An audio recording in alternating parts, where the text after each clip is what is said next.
le projet de la fresque veut passer à l'international et pour ça on vise d'être présent à la prochaine COP à Glasgow en espérant qu'elle aura lieu correctement et qu'elle aura lieu en présentiel.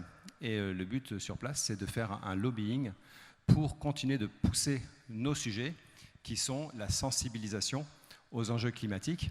À Glasgow, il y aura des négociations sur le climat. Il y a une des thématiques de ces négociations qui s'appelle Action for Climate Empowerment et qui porte sur notre sujet qui est la formation et la sensibilisation aux enjeux climatiques. Quand on évoque ce sujet aujourd'hui dans les négos climat, on a des gens qui viennent nous dire oui, on fait des choses, on explique l'environnement aux enfants dans les écoles. Voilà. Et nous, on va aller à Glasgow pour dire non, non, c'est pas ça qu'il faut faire, il faut expliquer le climat aux décideurs politiques et économiques.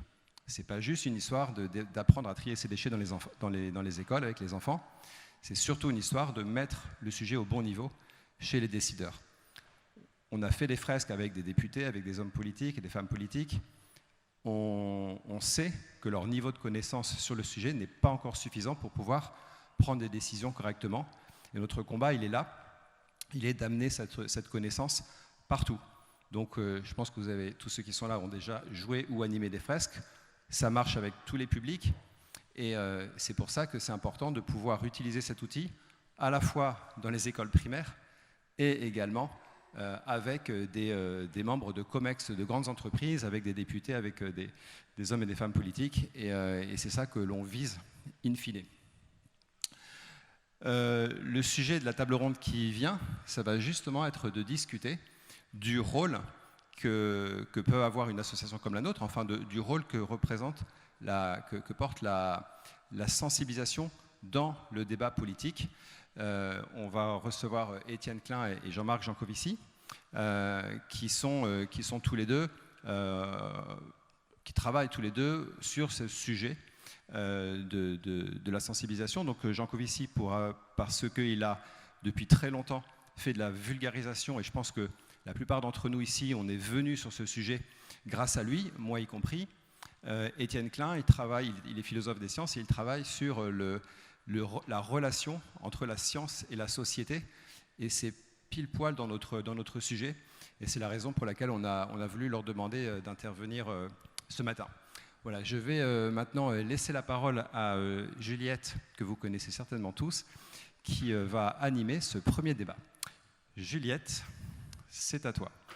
Merci à vous.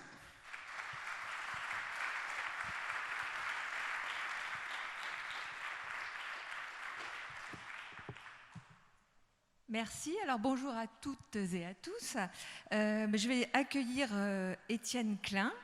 Je voudrais dire que nous sommes super contents à l'association de pouvoir inaugurer ces 3 jours avec Étienne Klein et j'espère Jean-Marc Jancovici qui ne devrait pas tarder. Donc merci d'être là. En fait, moi je vais me mettre là, mais mettez-vous là en attendant que Jean-Marc arrive. Voilà. Donc on avait prévu que Étienne présente Jean-Marc et que Jean-Marc présente Étienne, mais ce n'est pas possible. Alors Étienne, présentez Jean-Marc. Bonjour à toutes et à tous. D'abord, merci pour l'invitation qui m'honore et qui me réjouit. Je connais vos activités qui m'impressionnent. Je ne suis pas climatologue, je tiens à le dire tout de suite. Alors, présenter Jean-Marc, je dirais d'abord que Jean-Marc, c'est quelqu'un qui n'est jamais en retard. En fait, il installe un suspense, ce qui est tout à fait différent. Et sinon, il est polytechnicien, donc respect. Il a fondé Carbone 4, je crois, avec Alain Grandjean. Avec Alain Grandjean en 2004, je crois. C'est quelqu'un qui est très engagé sur les questions qui vous intéressent, évidemment, qui est un grand pédagogue, passionné. Et c'est quelqu'un qui prend très très au sérieux l'anagramme du mot climato-sceptique. L'anagramme de climato-sceptique, c'est complice statique. Voilà. Et je trouve que ça... Bravo. C'est vous qui l'avez trouvé ? Non, alors je ne sais plus qui l'a trouvé celle-là. Je crois que c'est Olivier Garcia. D'accord. Mais elle mérite d'être publiée. Je crois. Tout à fait. Et pour compléter la présentation de Jean-Marc, qui n'est toujours pas là, il est également président de l'association The Shift Project. Voilà. Alors, moi, je vais vous présenter à la place de Jean-Marc, alors certainement pas avec ces mots, mais Étienne Klein, donc vous dirigez le laboratoire du CEA, dans lequel on effectue des recherches dans le domaine de la philosophie, de la physique et de l'éthique appliquée. Et vous êtes également enseignant de philosophie des sciences à Centrale Supélec et membre de l'Académie des technologies. Tout y est. Et j'ajoute que vous êtes également auteur de très nombreux essais de vulgarisation.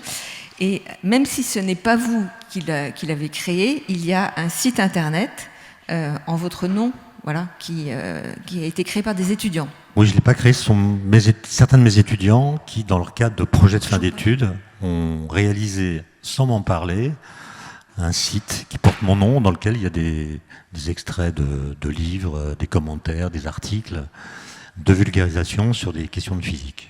Bon, très bien. Donc nous allons commencer par la première séquence.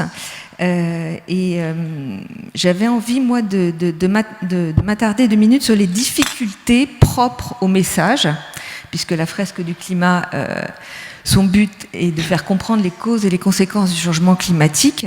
Et il y a vraiment des difficultés propres à ce message, puisque sensibiliser sur le changement climatique, c'est s'adresser à la fois à notre tête pour comprendre les mécanismes, à notre cœur. Or, ça déclenche des émotions et souvent du déni, voire de l'évitement, et au final à nos jambes, puisque passer à l'action, c'est quand même le but final. Ma question, c'est en fait comment s'y prendre pour que tout s'enchaîne et qu'on ne reste pas bloqué à l'étape 1 et 2. C'est une très bonne question que je me pose, ce qui veut dire que je n'ai pas la réponse.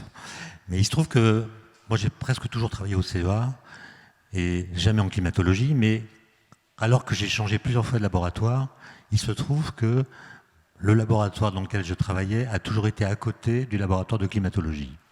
C'est ainsi que j'ai fait la connaissance de Jean Jouzel dans les années 1980, et il m'a parlé des sujets qui vous occupent, et le message qu'il tenait à l'époque, qui était le même que celui que tenaient d'autres climatologues comme Jacques Duplessis par exemple, est exactement le même qu'aujourd'hui. C'est-à-dire que ce sont des gens qui disent à peu près la même chose depuis 40 ans.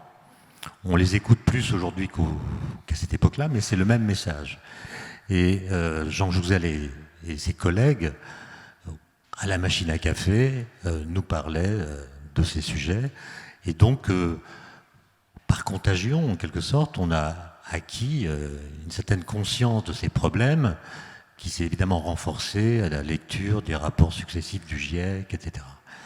Mais en effet, c'est assez théorique et ça correspond à des phénomènes qu'on ne voit pas directement, même si, et c'est là que l'émotion intervient, moi j'ai découvert la haute montagne en 1978, et donc j'ai vu pour la première fois de ma vie la mer de glace à Chamonix et le glacier des Bossons en 1978.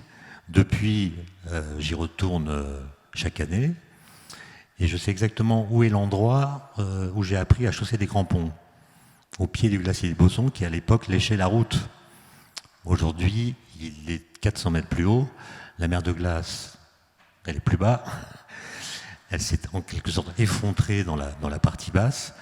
Et ça provoque une émotion qui est une sorte de trauma. C'est une sorte de syndrome pré-traumatique. C'est-à-dire, on la regarde en voyant ce qu'elle va devenir. C'est ce qu'on appelle la solastalgie, d'accord ? C'est une sorte de souffrance a priori qui vient du fait que nous savons que nos enfants ne verront pas le même paysage que nous. Et je pense que toute la difficulté que vous soulevez, ça vient du fait qu'il faut prendre conscience d'un problème qui n'a pas encore montré tous ses effets.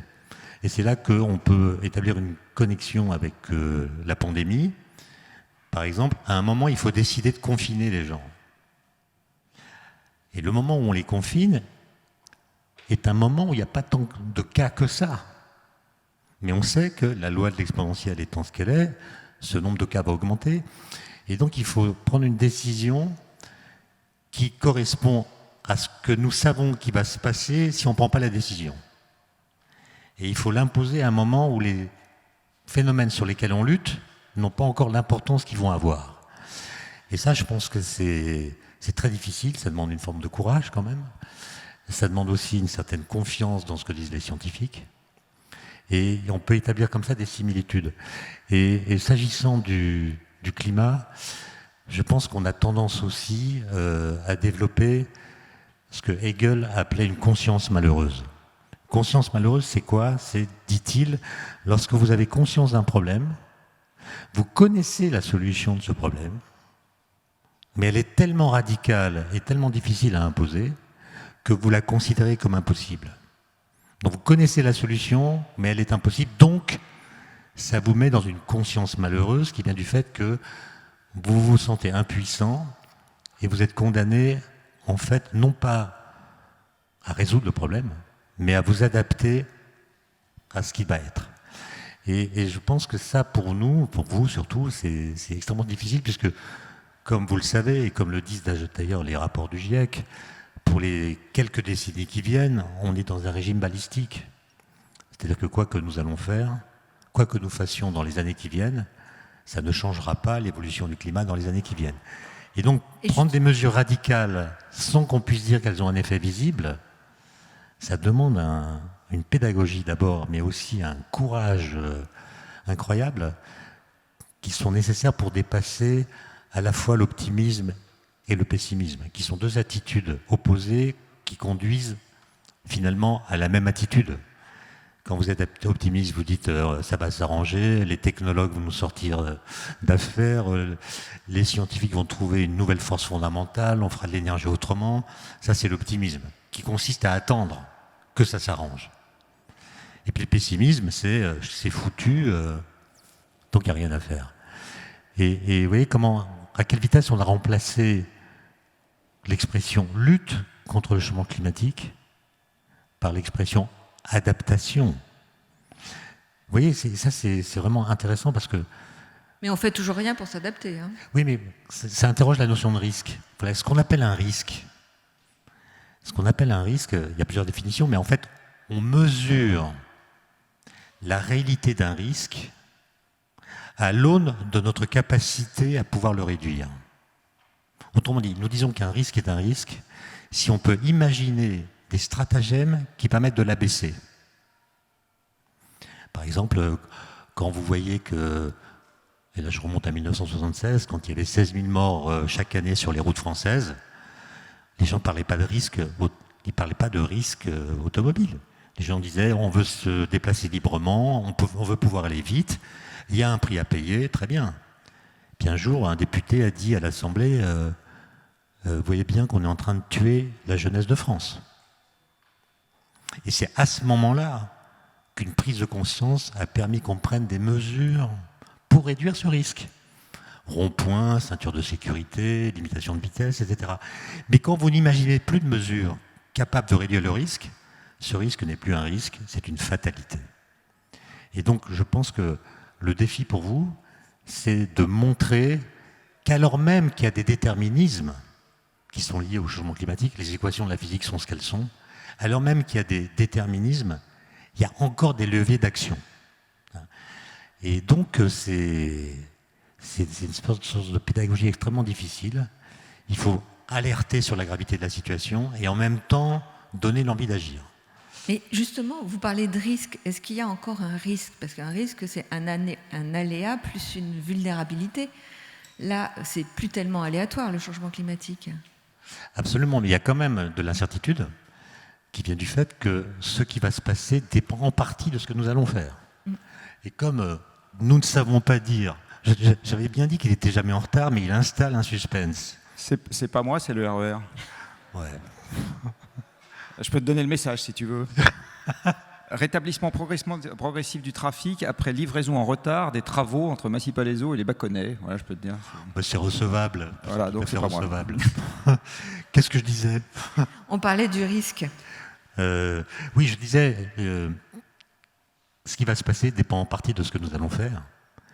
Et comme nous ne pouvons pas savoir ce que nous allons faire, nous ne savons pas dire ce qui va se passer avec précision. Et je pense que une des grandes difficultés que vous devez traiter et surmonter, en fait. Et là encore, je prends un exemple venant du Covid. Parce que personnellement, en tant que vulgarisateur, je dois dire que j'ai pris une claque en voyant comment la science et la recherche ont été mises en scène pendant le Covid. Notamment cette confusion qui a été presque organisée entre la science et la recherche. Évidemment, la science et la recherche sont des choses qui ne sont pas étrangères l'une à l'autre, mais qui sont quand même différentes. La science, c'est un corpus de connaissances qui constitue les bonnes réponses à des questions bien posées. On parle de vérité scientifique, ce n'est pas des vérités absolues, mais quand même, la Terre est ronde, l'atome existe, l'activité humaine a un effet sur le climat, les espèces vivantes évoluent. Voilà des connaissances que vous ne pouvez pas remettre en cause sans avoir des arguments extrêmement solides que peu de gens sont capables d'imaginer. Ça, c'est la science, qui a à voir plutôt avec la certitude qu'avec le doute.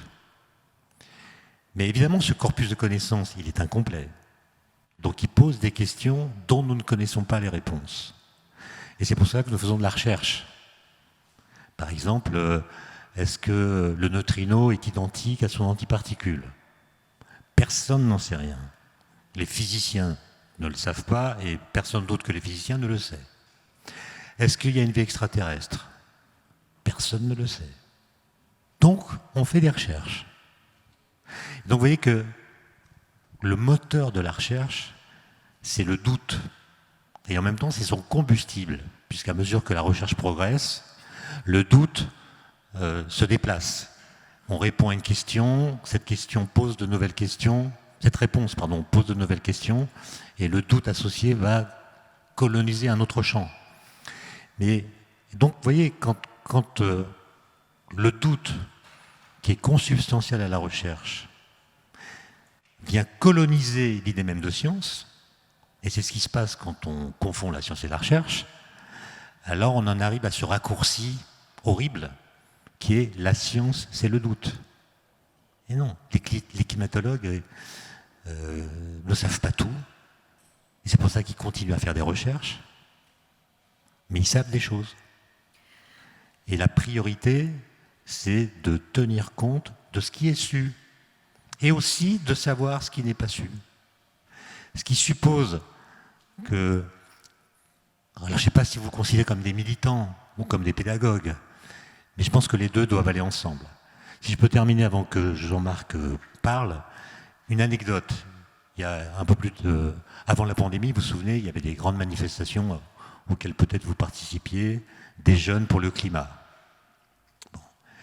Et il y a une de ces manifestations qui est partie de Port-Royal, pas loin de chez moi, et je suis allé voir les jeunes gens qui étaient là, qui se préparaient à manifester, et je leur ai proposé, je leur ai demandé s'ils étaient d'accord pour qu'on discute ensemble avant la mise en branle de la marche.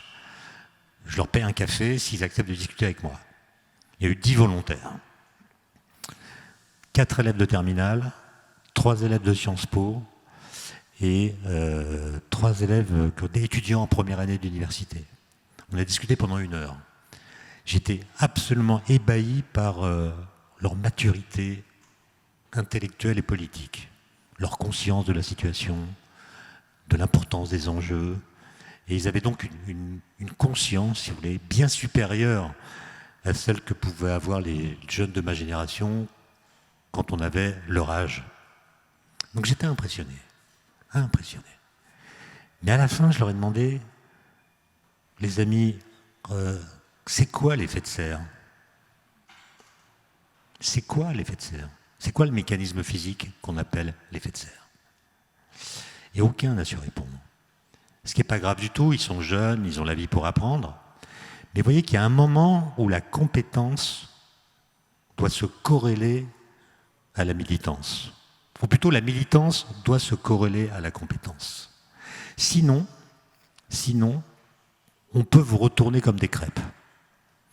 Et d'ailleurs, moi, j'avais fait semblant de leur... j'avais fait croire... J'avais rien fait croire, mais je leur avais sorti des arguments des climato-sceptiques. Et ils n'étaient pas capables de trouver la parade. Par exemple, dire mais le CO2, qu'est-ce qu'on... il y a des volcans, il y a des éruptions, ça met du CO2 naturel dans l'atmosphère. En rajouter un peu, qu'est-ce que ça peut faire? Et puis je leur ai dit, les températures, on les mesure en degrés Celsius, mais si on les mesurait en Kelvin, passer à la fin du siècle de 15 degrés de température moyenne à 16 degrés, si on mesure en Kelvin, c'est une variation de moins d'1%, on s'en fiche. J'aurais pu les balader, c'est ça que je veux dire. Ça s'est terminé en leur conseillant de faire une fresque du climat. Exactement. Non mais ça dit exactement l'importance de votre nécessité. Merci Étienne Klein. Jean-Marc, bonjour. Bonjour. Jean-Marc, je vais vous reposer la question du début que j'ai posée à Étienne. Les difficultés... Elle est très désagréable. Hein. Bon, je sais que j'étais en retard. Mais j'ai rien dit. Les difficultés propres au message. Donc je répète très rapidement, sensibiliser sur le changement climatique, ça s'adresse à la fois à notre tête, puisqu'il faut faire comprendre les mécanismes du changement climatique, à notre cœur, et c'est compliqué puisque ça provoque, c'est assez anxiogène et donc ça peut provoquer de l'évitement ou du déni, et enfin à nos jambes, et ça c'est au final, c'est le but, c'est de faire passer les gens à l'action. Or, on constate souvent qu'on s'arrête, ça bloque à la première ou à la deuxième étape. Comment faire pour parvenir à la troisième étape? Qui est? Passer à l'action. La rédemption. Si j'avais la réponse, je serais un homme heureux. Alors d'abord, je vais dire que je suis très impressionné par ce qu'est devenu la fresque du climat en quelques années. Parce que c'est né, il y a 4 ans, 5 ans 6 ans? Ça dépend de quoi on parle. Oui, d'accord. Mais enfin bon, c'est un mouvement qui est très jeune. Et je suis très impressionné par la vitesse à laquelle ça s'est développé, donc bravo. La réponse à ça, je pense qu'on a eu un petit aperçu dans ce qui s'est passé avec la Convention citoyenne pour le climat. J'ai pas la réponse à cette question de façon exhaustive, mais enfin j'ai au moins quelques conditions du succès qui me paraissent importantes. La première, c'est que je rejoins tout à fait ce que vient de dire Étienne. Il y a une maxime qu'on cite souvent qui est « science sans conscience n'est que ruine de l'âme ». Alors j'ai envie de paraphraser ce que vient de dire Étienne en disant « militantisme sans compréhension, c'est la porte ouverte à tous les dangers ». Donc je suis tout à fait d'accord avec lui. Moi j'ai vécu, je ne me rappelle plus sur quoi, mais j'avais vécu une expérience similaire il n'y a pas très longtemps. Je discutais avec quelques dizaines de personnes, je ne sais plus où, lors d'une conférence, et puis ils avaient tous un avis sur un document. Je leur ai demandé qui l'avait lu et pas une main s'est levée. Bon. Donc je pense qu'effectivement il y a une première condition du succès qui est de bien comprendre, même si c'est un peu désagréable.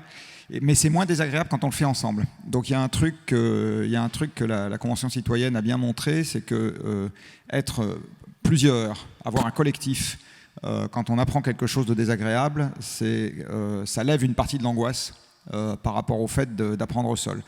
Donc c'est aussi, je pense, un des facteurs explicatifs du succès de la fresque, c'est que c'est un apprentissage collectif. C'est-à-dire qu'en fait, les gens apprennent. En plus, ils apprennent en cherchant.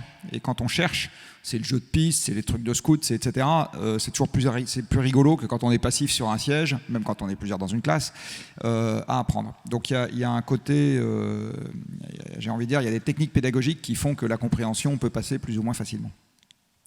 Et ensuite, le deuxième truc que j'ai retenu, alors je ne suis pas là en train de dire les 150 propositions ou les 140, je ne sais plus, de la Convention étaient toutes bonnes à prendre.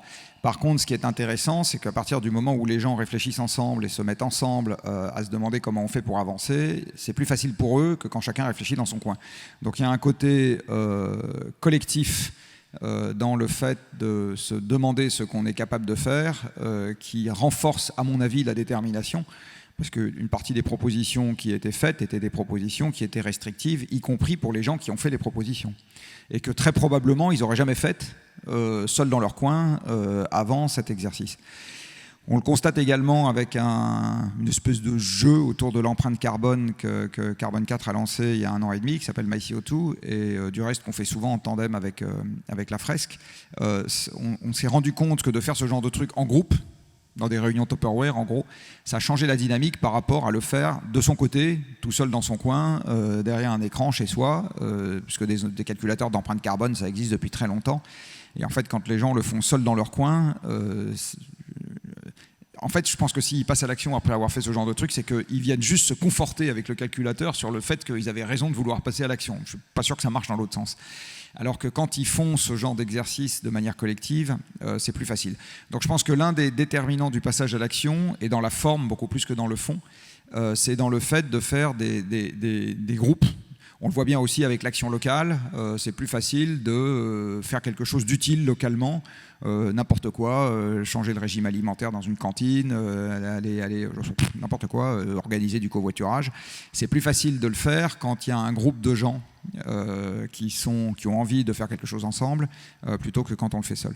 Donc le passage à l'action, il tient pour moi, pour partie, à la forme dans laquelle on va loger l'action, et quelque chose qui est intermédiaire entre tout seul, où on n'a pas envie, et trop de monde, où c'est trop compliqué.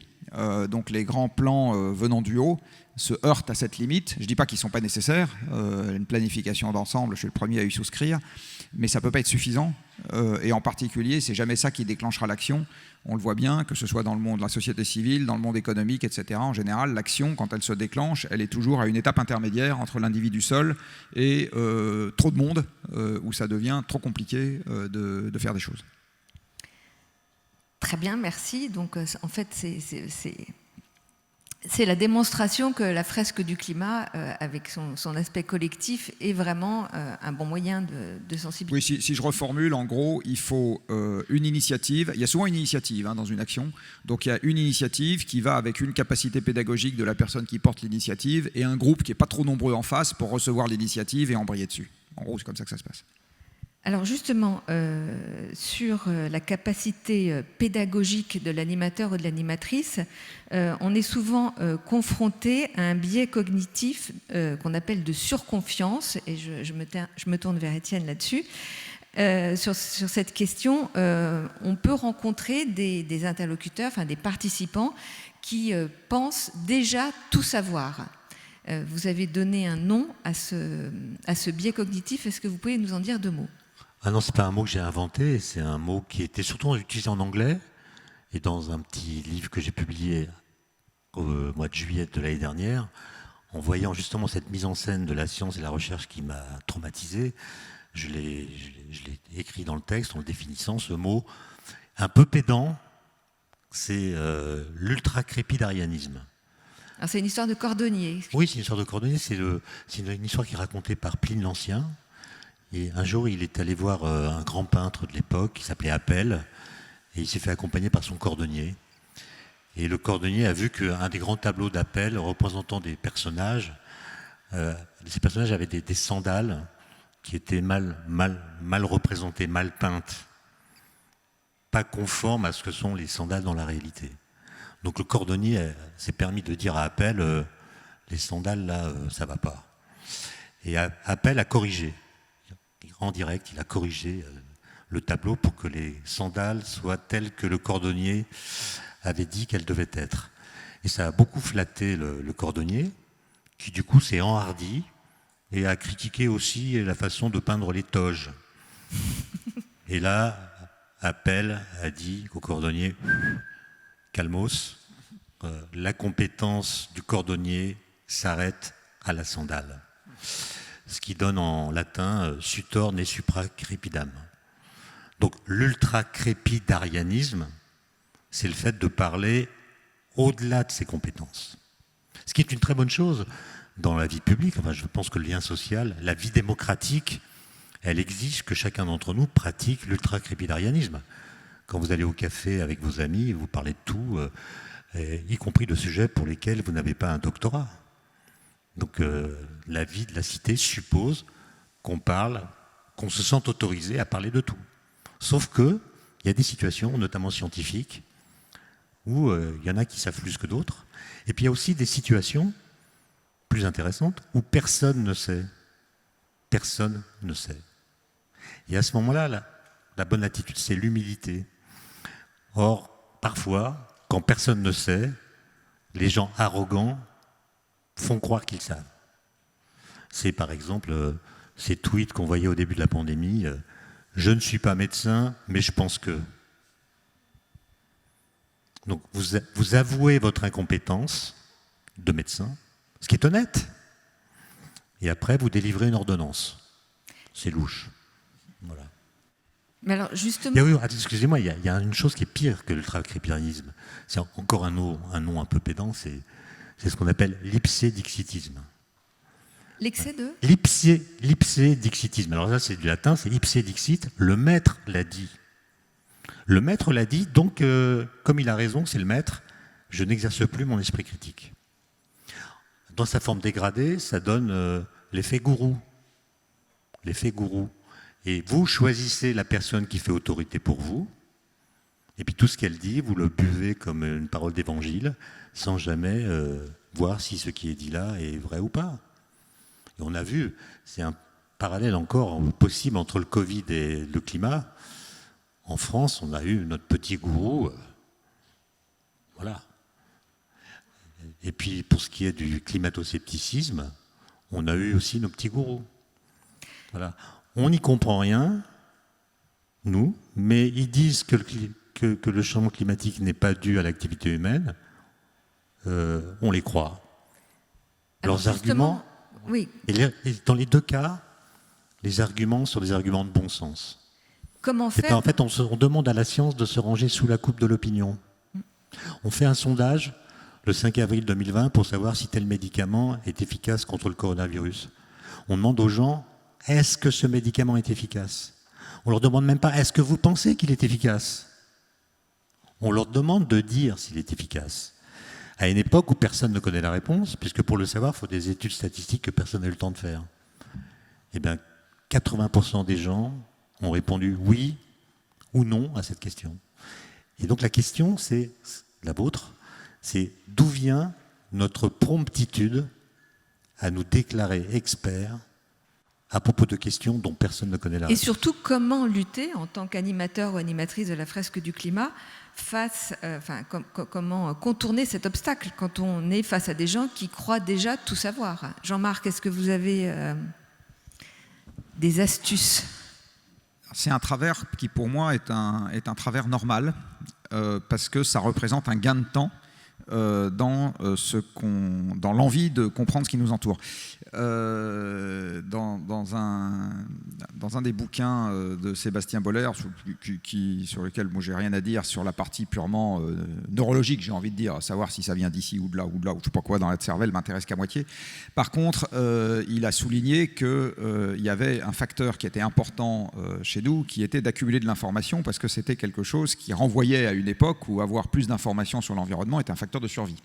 Comprendre si ce qui venait de passer, c'était un tigre à dents de sabre ou une libellule, c'était quand même effectivement important pour faire la différence sur son propre destin.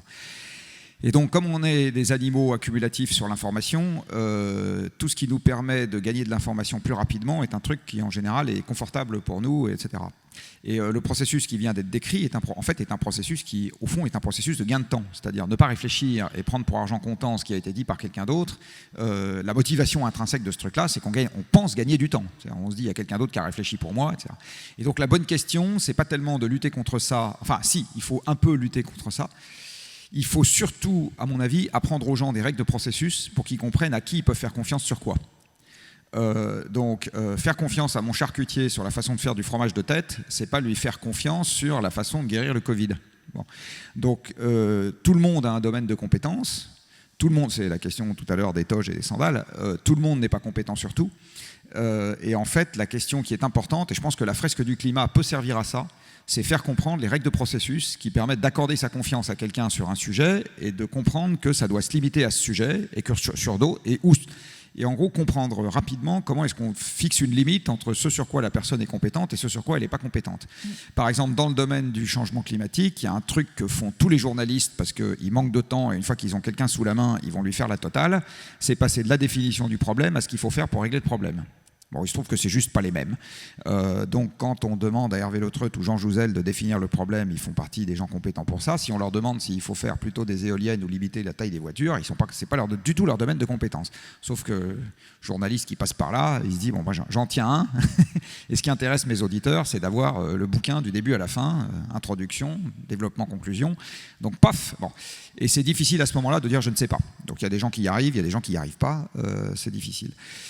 Et donc c'est vraiment ça pour moi qui est important. Donc dans la fresque du climat, alors ça par contre je ne suis pas sûr de l'avoir vu aujourd'hui dans les messages qui passent autour. Quand moi j'ai fait le jeu, je ne l'ai pas vu passer, mais je pense que ce n'est pas très compliqué de le rajouter. Et de faire comprendre qu'il y a une règle de processus. Alors moi par exemple, ma réponse aux climato-sceptiques, elle est avec une règle de processus. Je commence toujours par donner la règle de processus avant de donner la réponse sur le fond. Les revues scientifiques avec comité. Exactement. Donc la règle de processus, c'est la réfutation par les pairs. Tout argument qui n'a pas passé ce premier filtre, c'est même pas la peine de regarder derrière. Bon. C'est pas une vérité absolue. Il y a des trucs réfutés par les pairs qui peuvent être des conneries. Et il y a d'autres domaines que la physique et la biologie où la réfutation par les pairs n'est absolument pas une garantie. Je veux parler de l'économie, par exemple. Bon, c'est pas parce qu'un modèle avec un seul consommateur, un seul produit et des fonctions d'utilité a été réfuté par les pairs qu'il raconte des trucs intelligents. Donc c'est pas une règle absolue, mais c'est quand même un premier filtre qui est une nécessité. Bon.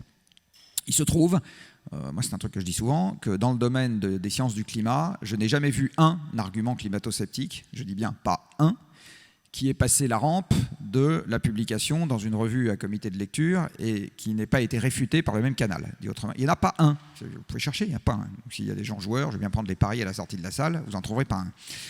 Donc cette règle de processus est quelque chose qui va aider les gens et ça va rester cohérent avec leur souhait de gagner du temps dans l'acquisition de l'information parce que c'est une règle rapide à appliquer.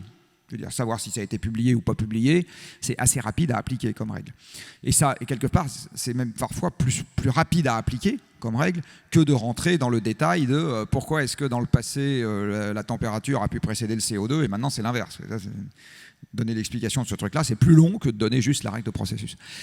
Donc la voie de contournement à cet effet, quelqu'un qui a dit un truc qui me paraît frapper au coin du bon sens, du coup tout ce qui suit derrière, je vais le prendre dans le même paquet, c'est la règle de processus. Et je le redis, une même personne peut très bien dans un domaine dire des choses sensées et puis ensuite dans un autre domaine dire absolument n'importe quoi parce qu'elle va déborder de sa règle de processus et elle peut même le faire alors même que ce n'était pas son intention. Je redis, quelqu'un qui ne sait pas dire non à un journaliste qui lui dit qu'est-ce qu'il faut faire et qui n'a pas le courage de lui dire à ce moment-là bah, écoutez, je suis désolé, c'est pas mon rayon, peut très bien se laisser entraîner dans des choses qui sont approximatives, fausses, etc. Non étudiées, non vérifiées, enfin voilà, ça va très vite. Voilà, donc là je réinsiste une troisième fois, mais pour moi vraiment, c'est ça qui fait la compétence de quelqu'un. Et en fait, c'est ça aussi qui fait qu'on peut être vulgarisateur sans être chercheur. On peut être vulgarisateur, à ce moment, il suffit de vulgariser ce qui a passé cette règle de processus, et à ce moment, normalement, on limite la quantité d'âneries qu'on raconte. Enfin, en tout cas, dans la définition scientifique du dossier climatique. Dans ce qu'il faut faire, ça relève de processus qui sont tout autres. Donc là, si on a l'occasion, je pourrais éventuellement parler de ce qui se passe au Shift Project, mais sur la partie juste compréhension et des faits, je pense que c'est vraiment cette règle qu'il faut avoir en tête. Ok. Il y a un autre biais qui intéresse aussi les fresqueurs, qui est un peu l'inverse, qui est que quand on est devenu expert ou vulgarisateur, on peut avoir tendance à surestimer le niveau des autres. Est-ce que vous avez vous-même déjà rencontré ce problème ? Parce que finalement, on peut rapidement perdre son auditoire au bout de 2 phrases. Et puis, Cédric raconte souvent que quand il a commencé à faire... Je ne sais pas où il est. Voilà, que quand il a commencé à faire la fresque du climat, il parlait à son entourage des gaz à effet de serre, c'est ça Cédric ? Et en fait, il s'est aperçu que personne ne savait ce que c'était, quoi. Oui, c'est une sorte d'effet, je pense que c'est un effet Dunning-Kruger inversé, c'est-à-dire que voilà. l'effet Dunning-Kruger, c'est pour se rendre compte qu'on est incompétent, il faut devenir compétent. Donc au début, on a confiance, on est arrogant, puis à mesure qu'on travaille, on découvre que le problème est plus compliqué que ce qu'on avait imaginé. On baisse en arrogance, alors même qu'on croit en compétence. Et quand on est vulgarisateur, souvent c'est par passion. Donc on est passionné par certaines questions, l'interprétation de la physique quantique, la question de la flèche du temps en physique statistique, etc. Et comme on est passionné, on pense que tout le monde est passionné. Et on découvre en effet que non, et que ces connaissances qui sont le résultat d'une passion ne sont pas du tout partagées. Et c'est un équilibre difficile à trouver, parce que si vous prenez les choses à un niveau trop élémentaire, vous pouvez donner l'impression au public que vous l'infantilisez. Voilà. Et si vous le prenez à un niveau trop haut, il aura l'impression d'être finalement exclu du champ de votre discours. Donc c'est assez difficile. Et c'est un vrai piège, parce que quand on fait la fresque du climat, certains animateurs et animatrices demandent avant aux participants d'essayer d'évaluer leur niveau pour savoir à quel niveau eux-mêmes ils vont se mettre. Et souvent, moi j'ai souvent eu l'expérience de gens qui disent ne rien savoir et qui en fait sont déjà les plus compétents du groupe, et des gens qui se donnent 8 ou 9 en connaissances climatiques, qui en fait ne savent quasiment rien. Donc, ça démontre une chose, c'est que en fait l'ignorance, c'est la grande affaire des savants. C'est-à-dire, savoir qu'on ignore, c'est savoir déjà tout ce qu'on n'ignore pas. Donc l'ignorance, c'est l'affaire des savants et non pas des ignares, parce qu'un ignare ne sait même pas qu'il ignore. Et en fait, croire savoir, c'est plus dangereux qu'ignorer. Et donc, pour revenir d'ailleurs sur ce que disait à l'instant Jean-Marc, avec lequel je suis pleinement d'accord, normalement, quand un scientifique parle, il devrait toujours dire « nous savons que ».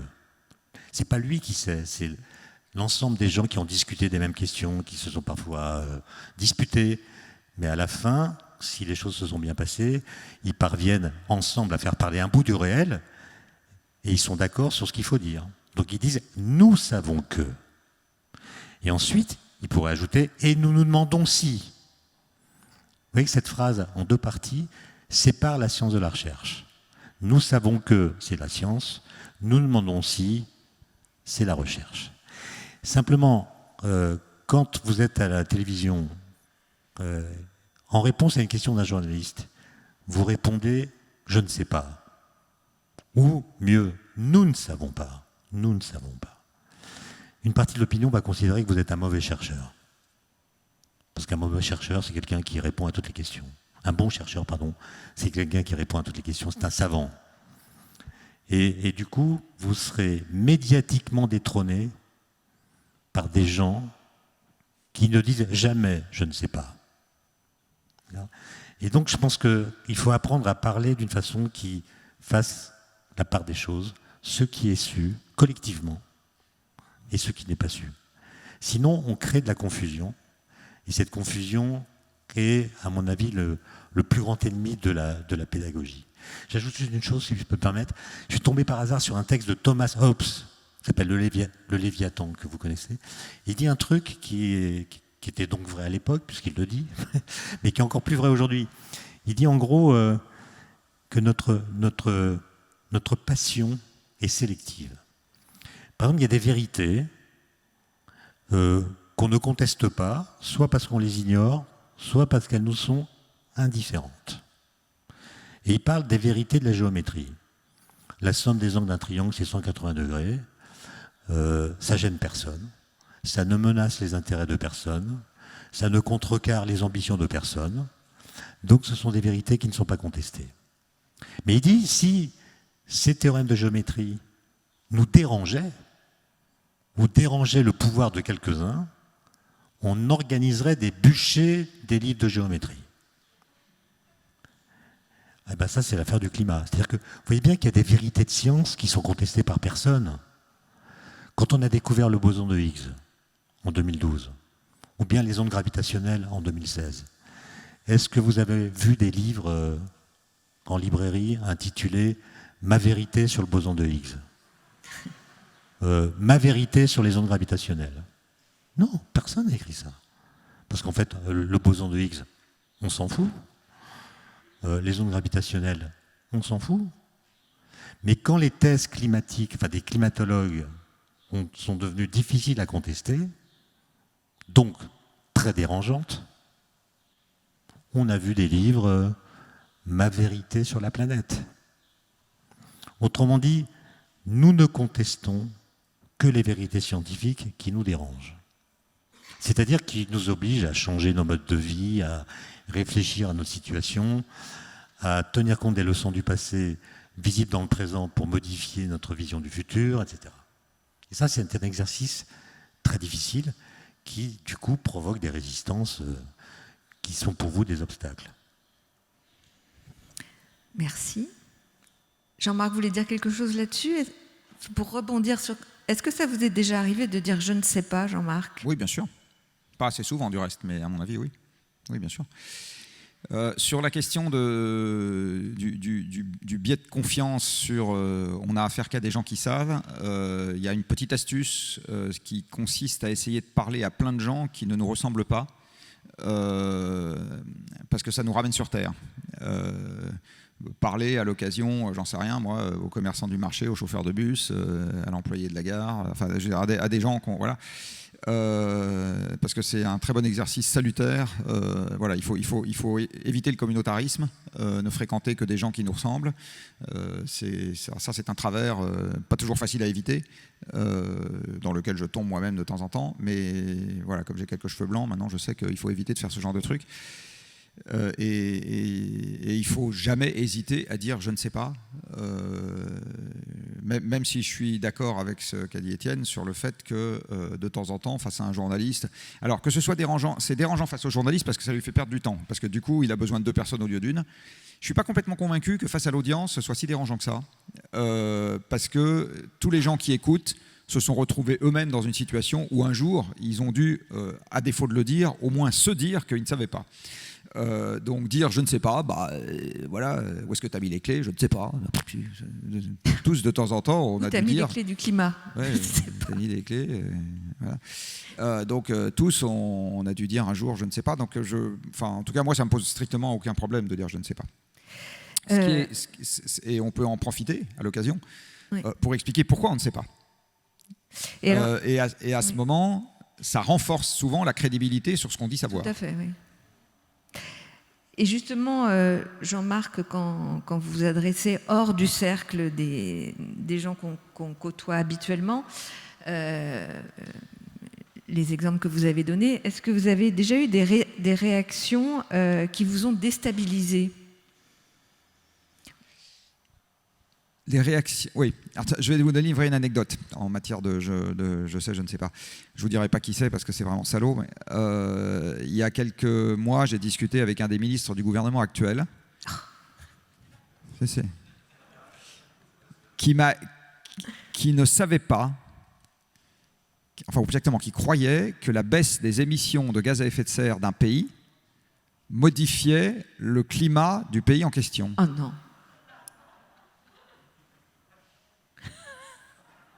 C'est pas très loin de Sarkozy et de son climat et le trou dans la couche d'ozone. On n'est pas très très loin. Voilà. Et alors Voilà, donc c'est pour dire qu'il y a des tas de gens avec lesquels on peut discuter et on est ramené sur Terre en ce qui concerne... Non mais c'est un cas intéressant parce que c'est un ministre, donc il ne faut pas le vexer. Mais il faut quand même... Ah là, en l'occurrence, c'était juste pas mon sujet. Je ne dis pas qui c'est en public parce que je pense que ça serait contre-productif, parce que braquer quelqu'un, c'est toujours contre-productif. Je ne cherche pas à savoir qui c'est, je cherche à savoir ce que vous avez fait. Rien. J'ai pris note. D'accord. Et je lui ai dit très calmement, c'est pas le cas. D'accord. Je lui ai dit très calmement que comme l'atmosphère se brassait en 1 à 2 ans et que le temps de résidence d'un surplus de CO2 dans l'air, c'était des milliers d'années, que non, c'était pas comme ça que ça marchait. Mais il faut pas perdre son calme, et il faut pas, etc. Donc quelque part, il a eu le courage de me faire une confidence, même s'il ne l'a pas voulu, sur quelque chose qui est quand même un point important dans la définition du problème. Mais il n'est pas le seul. Il y a un sondage qui est paru aux États-Unis il y a quelques mois où on avait posé la question à la population. Alors, on a beau dire que les Américains sont des abrutis et les Français des gens très intelligents. Je pense qu'en France, on ne serait pas loin du même résultat. On avait demandé aux Américains quel était le temps de retour à la normale après arrêt des émissions dans 2 cas de figure qui étaient CO2 et particules fines. Et les sondés ont donné la même réponse dans les 2 cas de figure, c'est-à-dire de l'ordre du siècle. Bon. J'étais donc du coup beaucoup plus près de la vérité pour le CO2 que pour les particules fines, puisque les particules fines, si on arrête d'émettre demain matin, je dis bien la totalité des particules fines dans le monde, on attend quelques semaines, quelques mois, et c'est comme si on n'avait jamais rien fait. Alors qu'en ce qui concerne le CO2, c'est pas exactement voilà. Donc je pense que c'est très fréquent. Donc Donc j'en reviens à la question qui est est-ce que ça m'est arrivé d'être déstabilisé ? Oui, mais je suis plus déstabilisé par les intentions que par les lacunes dans la compréhension du problème. Parce que je sais très bien que la compréhension du problème, c'est compliqué, que ça renvoie à des notions que certains n'ont jamais vues pendant leur cours. Il y a plein de gens qui sortent du système éducatif sans savoir ce que c'est que le rayonnement infrarouge. Donc ils ont entendu éventuellement parler, parce qu'on leur a parlé à la télé des caméras infrarouges, ils ont bien vu qu'on voyait les gens la nuit avec ça, enfin ils ne savent toujours pas ce que c'est qu'un rayonnement infrarouge. Donc ça, mais ça à la limite, à force de pédagogie, et surtout quand on est en face de gens qu'on arrive à intéresser, c'est-à-dire qu'on arrive à exciter leur curiosité, on finit par y arriver. Ce qui est beaucoup plus difficile et beaucoup plus déstabilisant, c'est quand les gens, une fois qu'ils ont compris le problème, tombent dans une espèce de désarroi, de constat d'impuissance, de neurasthénie, quelquefois d'agressivité, enfin, etc. Donc en gros, c'est la réaction à la compréhension du problème qui oscille entre on est tous foutus, c'est de la faute de ces abrutis, je vais leur couper la tête, etc. Et ça peut provoquer des situations déstabilisantes. Parce que là, on n'est plus dans la position de la personne qui fait passer une connaissance, on est dans la position du psy qui doit canaliser des émotions. Ça n'a strictement rien à voir en termes de posture, ça n'a strictement rien à voir en termes de compétences, je ne suis pas du tout sûr de les avoir. Et donc ça peut être une situation qui est beaucoup plus déstabilisante que la situation dans laquelle on doit, entre guillemets, se battre sur des sujets de compréhension du problème, qui sont pour moi des sujets en fait beaucoup plus faciles que les sujets de gestion des émotions, parce que ça renvoie à des situations personnelles qu'on ne connaît pas toujours. Enfin voilà, c'est toujours qu'on ne connaît jamais en fait. D'ailleurs, c'est un peu la bascule dans la fresque du climat quand on passe des cartes au débrief. Et je vais finir avec une remarque. C'est une des raisons pour lesquelles, très égoïstement, je fuis les audiences de cheveux blancs et je préfère de très loin les audiences de jeunes. Parce que la canalisation des émotions chez les jeunes est beaucoup plus facile à faire, parce que c'est des gens qui pensent encore qu'ils peuvent changer les choses, c'est quand même agréable. C'est des gens qui peuvent encore quelque chose, ce qui est aussi plus agréable. C'est des gens qui sont moins prisonniers de leur rente. Tout à l'heure, on parlait En fait, je suis tout à fait d'accord avec Étienne. Tous les climato-sceptiques, c'est des gens qui, quelque part, comprennent qu'ils vont perdre une rente si on accepte que le problème soit réel. Une rente de réputation, une rente économique, une rente de confort moral, n'importe laquelle. Mais ils ont tous une rente à perdre. Et c'est pour ça qu'en fait, ils sont climato-sceptiques. Et voilà, donc c'est clair que c'est le sujet qui, pour moi, est vraiment déstabilisant dans cette affaire, c'est la gestion des émotions. Merci. Je voudrais qu'on passe à une autre séquence, qui sont les vecteurs du message. On a parlé de ce ministre qui visiblement n'était pas encore tout à fait à la hauteur. Les vecteurs de la sensibilisation, enseignement, médias, associations, scientifiques, ont-ils tous un rôle à jouer, ceux que je viens de citer, et finalement, lesquels prioriser ? Enseignement, médias, associations, scientifiques. Étienne. C'est son tour. C'est mon tour, mais c'est pas ma compétence. Ce qu'a dit Jean-Marc est important, c'est-à-dire que la bonne pédagogie, c'est celle qui s'est confrontée à toutes sortes de publics. Enfin, moi, j'ai jamais autant appris en matière de pédagogie, expérience pédagogique, qu'en allant donner des cours en prison. Parce qu'en prison, vous avez affaire à des populations qui sont, contrairement à ce qu'on pense, extrêmement hétérogènes. Il y a des gens très cultivés, d'autres pas du tout. Il y a des illettrés. Et en trouvant le moyen de parler à ces gens très différents, on apprend à utiliser quelques ressorts qui ne sont pas du tout ceux qu'on utilise quand on donne un cours à des étudiants, par exemple. Et donc, moi, je dirais que quand vous vous adressez en tant que vulgarisateur à un public, vous savez jamais très bien qui va vous lire et qui vous avez percuté. Et donc, définir le public comme étant un ensemble de cibles disparates auxquelles chaque discours devrait s'adapter plus ou moins, ça me semble être une démarche pas très... Donc, Je vous donne une anecdote. Il y a quelques années, il y avait une émission à France Culture qui s'appelait In Vivo. In Vivo, et en fait, on était 4 à intervenir dans cette émission, et notre travail, c'était il y avait un biologiste, un physicien, une personne des sciences sociales, etc. On devait expliquer un article récent paru dans une revue scientifique de très haut niveau. Donc Nature, etc. Et l'un d'entre nous choisissait l'article et puis l'expliquait aux auditeurs. Et c'était d'un niveau très haut. C'est-à-dire, moi, je ne comprenais même pas ce que disaient mes collaborateurs, biologistes ou autres. Et donc, la chaîne a décidé d'arrêter l'émission en disant c'est trop haut. Et on a reçu un sac postal de courrier. Et en le lisant, on a vu qu'on était écouté par les agriculteurs, par des gens qui, en fait, n'avaient pas le niveau scolaire a priori prérequis, mais qui aimaient entendre cette musique-là. Et il n'y avait pas eu d'enquête spéciale de l'audimat, mais on n'aurait pas imaginé qu'on était écouté par les agriculteurs. Donc cette idée de cible, tout ça, ça me parle pas trop. En fait, ma question, ce n'était pas tellement sur la cible, mais sur qui doit se charger du message. Et notamment, puisque vous êtes scientifique, on voit les climatologues parfois partager un petit peu, sortir de leur laboratoire et prendre la parole en public, puis se faire parfois attaquer. On leur dit, mais vous n'êtes pas dans votre rôle. Il y a un énorme débat dans la communauté des climatologues, parce que je parle de celle que je connais, qui est installée à Saclay, dans un laboratoire qui s'appelle le LSCE. Il y a ceux qui disent non, on est des scientifiques, notre boulot c'est de publier. Et d'autres qui disent, dans des revues scientifiques, d'autres qui disent mais non, ce qu'on découvre est tellement grave qu'on doit faire du militantisme. Et il n'y a pas de position juste a priori, c'est-à-dire que chacun doit le faire comme il le sent. Il y en a même qui abandonnent la carrière de chercheur pour devenir des pédagogues, des lanceurs d'alerte, on pourrait dire. Mais je voudrais insister sur le fait que être climatologue, c'est un métier extrêmement spécial, parce que d'habitude, quand on est scientifique, on éprouve une joie de la découverte. On est content de faire une découverte. Les physiciens des particules, quand ils trouvent une particule, ils sont aux anges. Les climatologues, quand ils font une découverte, en général, elle aggrave leurs connaissances déjà acquises. Il y a même des cellules psychologiques pour climatologues. Donc c'est un rapport à la connaissance qui est assez nouveau. On découvre des mauvaises nouvelles qui apparaissent par le biais de nouvelles connaissances ou de découvertes qu'on vient de faire.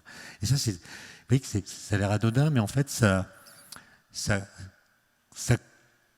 coupe le pied de l'idée même de progrès. Puisque croire au progrès, c'est configurer le futur d'une façon crédible et attractive.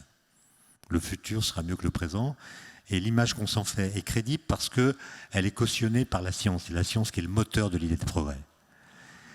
Mais aujourd'hui, quand vous écoutez des scientifiques qui travaillent non pas sur les trous noirs ou les particules élémentaires, qui eux continuent à vous faire rêver, je parle des scientifiques qui travaillent sur le climat, la biodiversité, la pollution, la raréfaction des ressources. Eux, quand ils parlent du futur, ils disent des choses qui en général sont catastrophiques. Donc quand c'est crédible, c'est pas attractif, et quand c'est attractif, c'est pas crédible. Et donc l'assise même qui permet de fonder l'idée de progrès est détruite par le fait que les scientifiques nous lancent des messages qui sont très anxiogènes. Et ça rend la pédagogie, encore une fois, plus délicate, parce qu'elle ne peut plus se baser uniquement, comme on le fait en physique par exemple, sur l'enthousiasme de la connaissance, sur la joie intellectuelle que produit la connaissance. Et c'est un autre argument pour dire que votre tâche est impossible, donc excitante. Merci. Jean-Marc, sur les vecteurs, l'enseignement, c'est un des chevaux de bataille du Shift Project. Est-ce que vous pouvez nous en dire 2 mots? Démasqué. Est-ce que je peux, pardon? En dire 2 mots, oui. Parler de ce que fait le Shift pour que les enjeux climat et biodiversité soient pris en compte dans la formation de l'enseignement supérieur.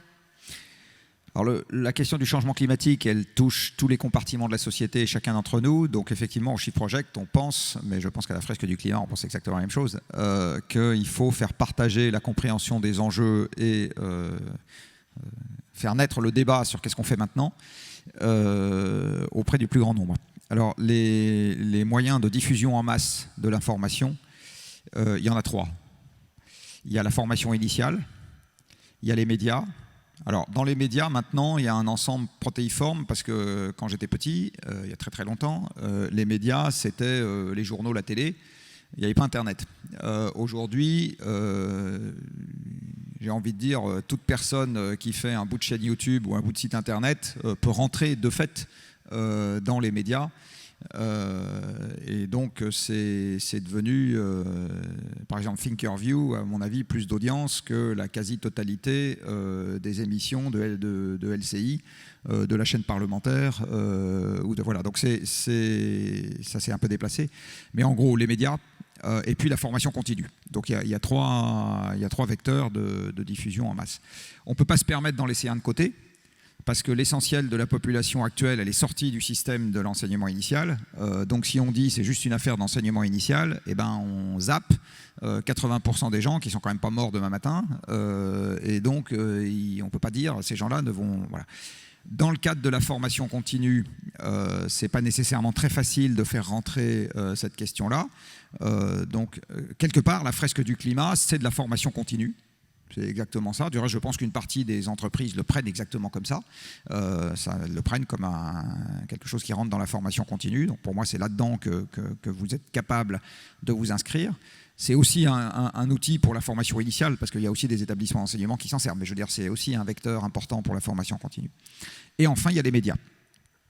Alors les médias, ils ont leurs propres règles de fonctionnement, et en particulier, ils en ont une qui est absolument capitale, qu'il faut bien avoir en tête, qui est qu'aucun média ne cherche à faire fuir son audience. Aucun. Donc ce qu'a dit, ça se rapproche de ce que vient de dire Étienne sur le fait que découvrir des nouvelles choses en matière de changement climatique, c'est souvent apprendre une mauvaise nouvelle de plus. Fournir des mauvaises nouvelles à son lectorat, c'est difficilement compatible avec ce que souhaite la régie publicitaire, ou même ce que souhaite la façon de fonctionner des gestionnaires de médias, même quand leur média ne dépend pas des recettes publicitaires.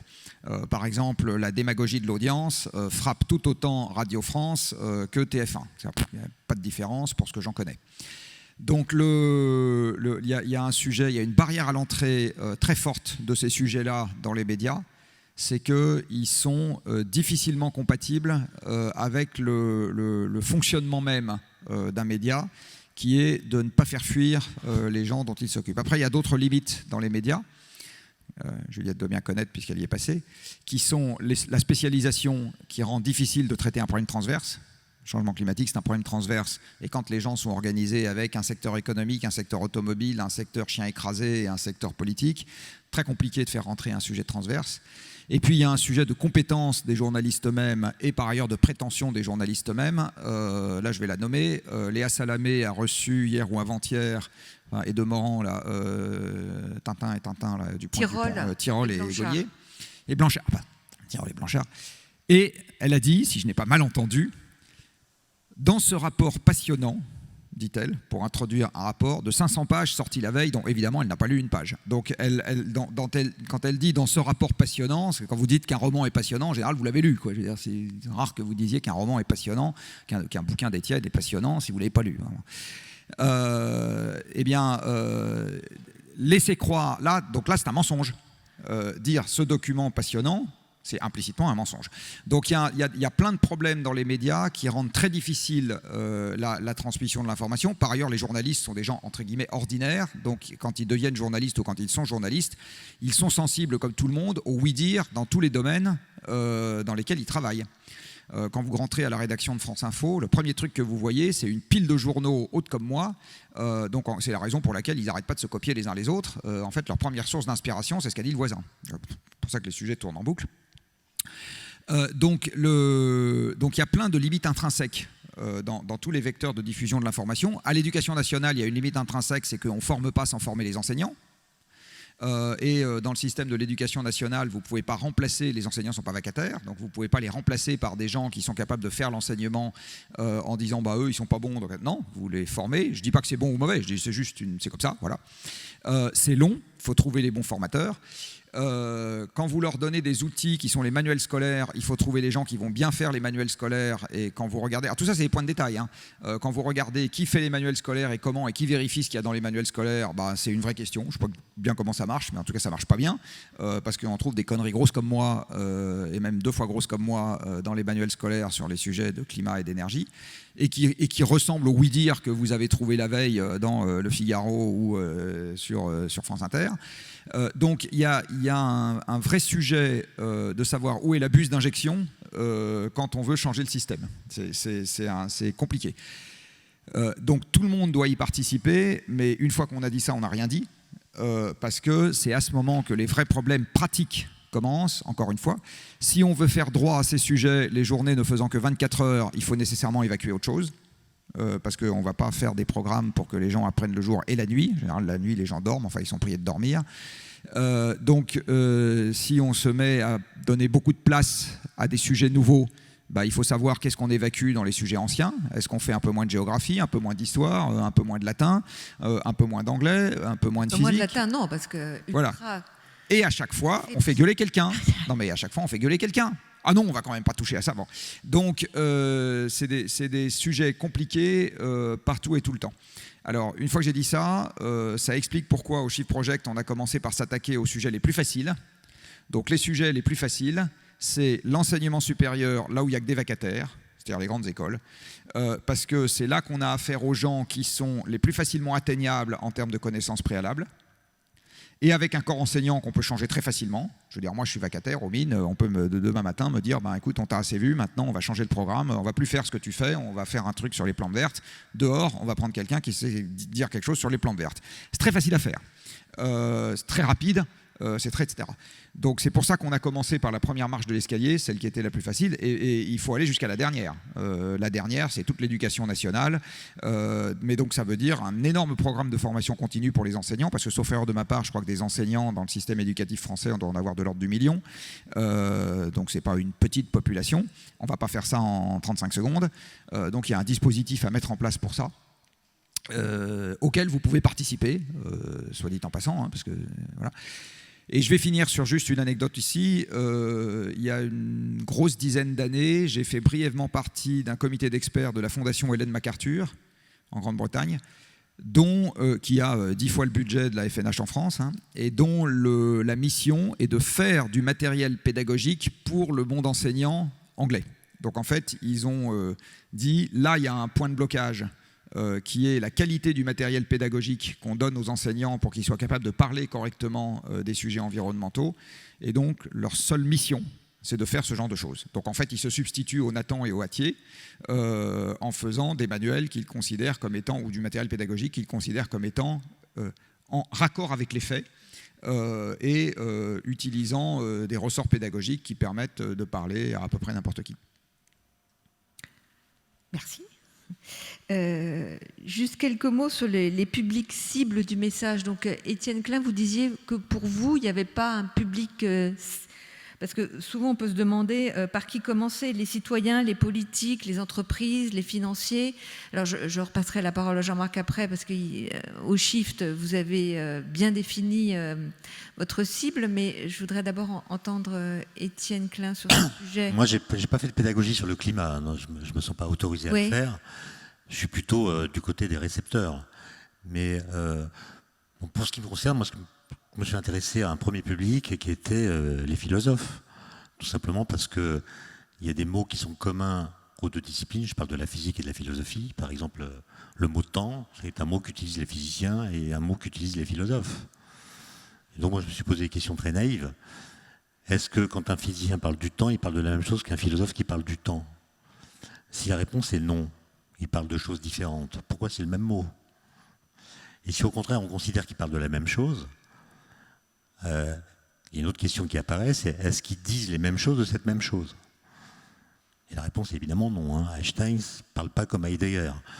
Et donc à qui j'accorde du crédit? Et donc moi, mon premier travail, ça a été d'essayer d'imaginer ce que diraient les équations de la physique si elles pouvaient parler du temps, pour le dire dans un langage que puissent comprendre les philosophes qui s'intéressent au temps, pour qu'ils nourrissent leur pensée de philosophe des résultats positifs obtenus par la physique. Démarche passionnante, complètement inutile, puisque... ah oui, c'est parce que c'est inutile que c'est pas passionnant. Hein. Le temps a été donné l'an dernier à l'agrégation de philosophie, c'était le sujet.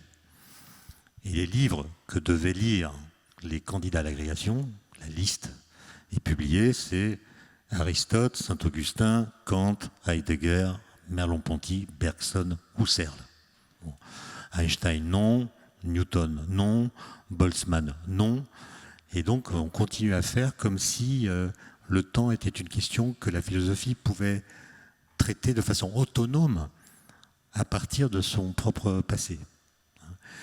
Ensuite, si je devais choisir un public pour la vulgarisation en général, ce serait en effet les enseignants, puisque les enseignants, ils parlent aux élèves. Donc s'ils disent des bêtises, elles s'enquistent dans la culture commune, donc il faut les former.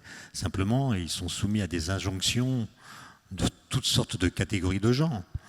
Et ils sont complètement dépassés. Par exemple, on peut être enseignant en physique sans être capable de dire comment on a su que l'atome existe. On peut être enseignant en physique sans être capable de dire comment on a su que la Terre était ronde.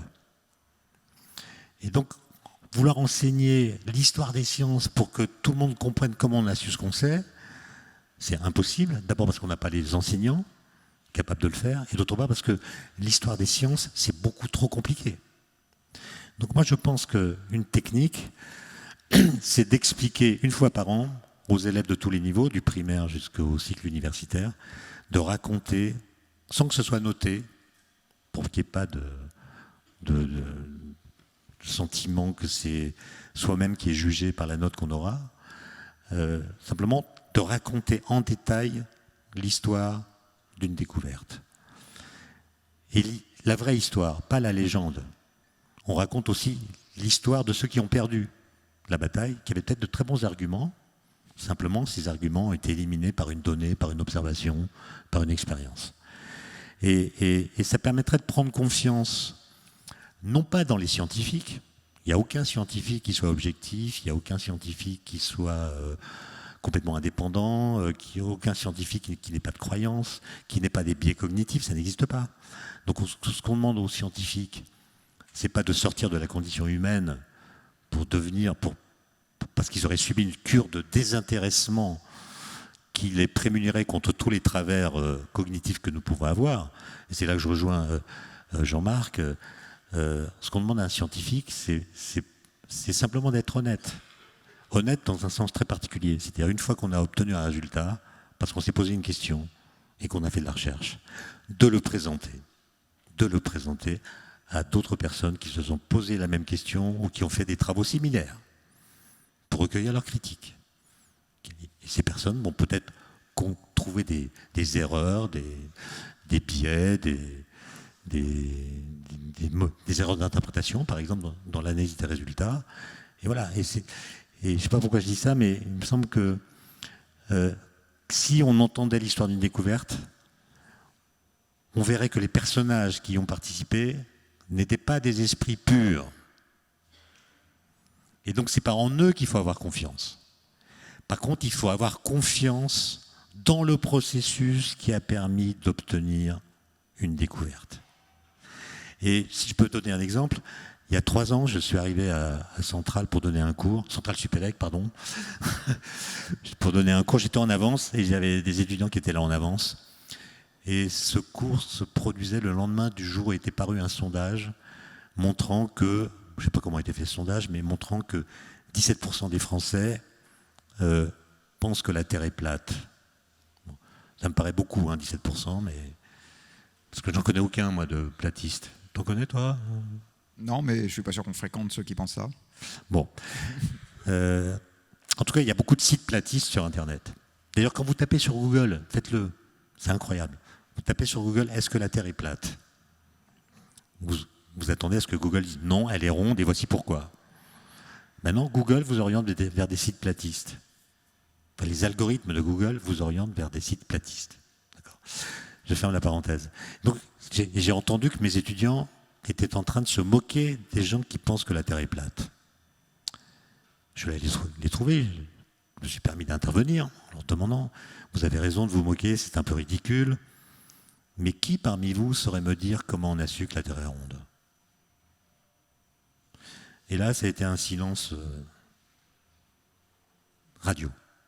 Hein. Au bout de 10 minutes, il y en a un qui m'a dit « C'est Galilée qui a démontré que la Terre est ronde. » Ah bon ? Magellan a donc fait le tour du monde en pensant partir sur une Terre plate ? En fait, on sait que la Terre est ronde depuis très longtemps. Enfin, les Grecs le savaient, les Indiens, il y a 3000 ans, le savaient, on a des textes. Alors, ils m'ont sorti Eratosthène. Mais non, Eratosthène, il savait que la Terre était ronde. C'est pour ça qu'il a mesuré la circonférence. En fait, personne n'en sait rien. Voilà. Donc, vous avez l'exemple d'une connaissance universellement partagée, à 17% près. Tout le monde sait que la Terre est ronde, mais personne ne sait dire comment on l'a su avant de le voir. Alors, je vous rappelle d'ailleurs que l'Association des Amis de la Terre plate, l'association américaine, est née l'année où, pour la première fois, un satellite a photographié la Terre. Alors, Jean-Marc. Non, juste pour dire, le soir, je vais aller trouver mon éditeur, et je lui dis, il y a un truc qui ne va pas. Vous avez créé une collection qui s'appelle « Que sais-je ?» C'est un titre bizarre, parce que quand je veux savoir ce que je sais, je ne vais pas acheter un livre. Donc le titre « Que sais-je » est bizarre. Par contre, vous allez créer une nouvelle collection qui s'appelle non pas « Que sais-je », mais qui s'appelle « Comment a-t-on su ?» Comment a-t-on su ? Et le premier ouvrage de cette collection, c'est « Comment a-t-on su que la Terre est ronde ?» C'est un truc passionnant parce qu'on apprend plein de choses. C'est un truc passionnant, mais je l'ai lu. Voilà. Alors, Jean-Marc, à qui s'adresser en premier pour convaincre que la Terre n'est pas ronde et que le climat change ? Que la Terre n'est pas ronde ? Que la Terre n'est pas plate, pardon, je suis perdue. Et ben voilà, on en a trouvé au moins une dans les 17%. Alors, j'en profite. C'est pas la peine d'aller chercher très loin. J'en profite pour faire un petit moment d'autopromo parce que j'ai créé une collection chez Gallimard qui sur la Terre plate, qui s'appelle La connaissance est une aventure et où justement il y avait un titre. Comment sait-on comment a-t-on compris que le singe est le cousin de l'homme ? Comment a-t-on compris que le climat se réchauffe ? Comment l'homme a compris que je sais plus que la Terre est ronde ou un truc comme ça, quoi. Voilà.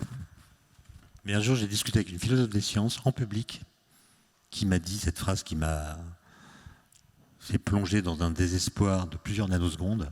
Elle m'a dit, alors que je lui disais justement, la Terre est ronde, c'est une connaissance dont on ne voit pas très bien comment elle pourrait être remise en cause dans le futur, sauf si la Terre devient plate. Bon. Et elle m'a répondu cette phrase incroyable, on n'est pas à l'abri d'un nouvel Einstein qui nous démontrera qu'elle est plate. Bon. Et le truc bizarre, c'est Einstein. Il faut un argument théorique pour découvrir qu'elle est plate. Autrement dit, on n'est pas assez intelligent pour comprendre qu'en fait, elle est plate. Et cette dame, elle est professeure d'université. Et je me demande ce qu'elle enseigne. Jean-Marc, il va falloir qu'on conclue. Alors, quel public ? Quel public en premier, notamment au Shift ? Tous. Le public qu'on a choisi au Shift n'est pas un public qu'on a choisi parce que c'est nécessairement le plus important, et on a choisi parce que c'était celui qui était à notre portée. Il y a un problème qu'il faut savoir résoudre quand on quand on s'attaque à un sujet aussi protéiforme et universel que la question de notre rapport aux limites planétaires, parce que finalement c'est ça le sujet du changement climatique. C'est un sujet qui va embarquer la totalité de ce qu'on fait partout et tout le temps, puisque ça concerne la manière dont on est organisé, ce qu'on consomme, ce qu'on apprend, partout, tout le temps. Il faut savoir choisir ses combats et faire la différence entre ce qu'on est capable de faire et ce qu'il faudrait faire. Tout à l'heure, on parlait des émotions. En tout cas, moi, j'en parlais. Il y a un truc qui est j'ai envie de dire fréquent quand on commence à comprendre cette histoire de climat et encore une fois plus généralement cette histoire de limite planétaire, c'est la sidération devant l'ampleur de la tâche. C'est-à-dire on se dit il va falloir tout changer, absolument tout partout. Par quoi je commence ? Et à ce moment, il y a un facteur qui bloque souvent le passage à l'action. C'est aussi pour ça que j'ai parlé tout à l'heure des initiatives locales, collectives, etc. C'est d'être bien capable de comprendre ou d'accepter que ce qui est à sa portée ne résoudra pas la totalité du problème, mais que de toute façon, c'est un choix entre ce qu'on peut faire et ce qu'on ne peut pas faire, et que la seule question qui se pose à ce moment-là, c'est qu'est-ce que je peux faire moi ? C'est pas est-ce que ça va résoudre la totalité du problème, c'est qu'est-ce que je peux faire moi. Donc au Shift, c'est à cette question-là qu'on a répondu, c'est qu'est-ce que je peux faire moi. Alors au moment où le Shift a été créé, il y avait un public que je connaissais un peu, qui était le monde économique, une citadelle à conquérir, qui était la réconciliation de la pensée économique avec les limites physiques. Alors c'est une grosse citadelle, toujours pas conquise, mais c'était ça le public qui m'intéressait. Et la voie d'entrée la plus facile me paraissait être de parler à une partie des acteurs du monde économique qui étaient justement dans l'effet, mais cette fois-ci utilisable à notre profit, de création d'une rente. C'est-à-dire ceux pour qui le fait de se dire cette affaire de changement climatique est sérieuse est une bonne affaire pour leurs propres activités. Donc si on va parler aux gens qui tirent des trains, qui vendent de la laine de verre ou qui fabriquent des vélos ou qui font fonctionner des centrales nucléaires, ils vont avoir envie d'écouter d'une oreille très attentive le fait que cette histoire-là, c'est pas du flan et qu'il faut s'agiter sur la question. Donc c'est exactement ça qu'on a fait quand on a créé le Shift Project. C'est s'appuyer sur des gens qui, tout bien pesés, ont quelque chose à gagner dans l'histoire si l'histoire devient sérieuse, parce que je suis intimement convaincu, à mon âge, que la société, elle évolue sous l'effet de confrontation d'intérêts et pas du tout sous l'effet de l'acquisition d'une compréhension rationnelle du monde qui fait qu'on prend des décisions rationnelles. On ne prend pas des décisions rationnelles, on pilote rationnellement nos désirs, ce qui est tout à fait différent. Donc il faut que les désirs rejoignent le problème. Donc il faut s'adresser à des gens qui correspondent. Voilà, donc commencer par le fruit qui pend bas. Il faut que je passe la parole au public. Donc. C'est vraiment indispensable. Non, pardon. Oui. Donc juste pour finir là-dessus, donc au Shift on s'est attaqué à ça, et ça reste quand même le monde économique, un levier important de changement de la société, puisque vous l'aurez vu quand même dans les débats qu'on fait, au bout du bout, il y a énormément de débats de société qui, à la fin, deviennent des débats économiques. Ah, il faudrait plus d'enseignants, mais combien ça coûte ? Ah, il faudrait changer la façon dont on organise tel ou tel machin, mais combien ça coûte ? Ah, il faudrait modifier les pratiques agricoles, mais combien ça coûte ? Donc le monde et le raisonnement économique sont quand même extrêmement prégnants dans notre structuration de la prise de décision aujourd'hui. Donc certes, quand on a créé le Shift Project, on n'avait pas la prétention de s'attaquer à tout, partout et tout le temps, mais pour autant, on n'avait pas non plus l'impression de traiter une partie epsilonesque des acteurs qui ont une influence importante sur la façon dont l'avenir va s'écrire. Merci à tous les deux. On va maintenant prendre les questions du public qui, j'en suis sûre, sont nombreuses. Et je ne sais pas... sans micro ? Si. Okay. Bonjour et merci pour cet échange passionnant. Plein de réactions à tout ce que vous avez dit. Alors, il va falloir que je choisisse. À la fresque, il y a 2 promesses. Il y a la première promesse, c'est les gens qui participent. Ils vont pendant 3 heures avoir l'opportunité souvent de regarder un truc qu'ils n'avaient pas envie de regarder. Et la deuxième promesse, c'est pour les animateurs ou ceux qui voudront le devenir, de passer dans le camp de ceux qui font quelque chose. C'est ça les animateurs. Aujourd'hui, il y a des milliers d'animateurs qui essayent de faire ça. Et on fait ça très mal. Pas aussi bien que vous. On fait ça comme on peut. Alors ma question à vous, ça fait quelques années l'un et l'autre que vous faites de la vulgarisation. C'est quoi votre conseil à des gens qui sont fresqueurs, qui ont à peu près compris les enjeux, qui ont envie de faire des choses, de faire passer des messages, et qui n'ont peut-être pas votre talent pour le faire?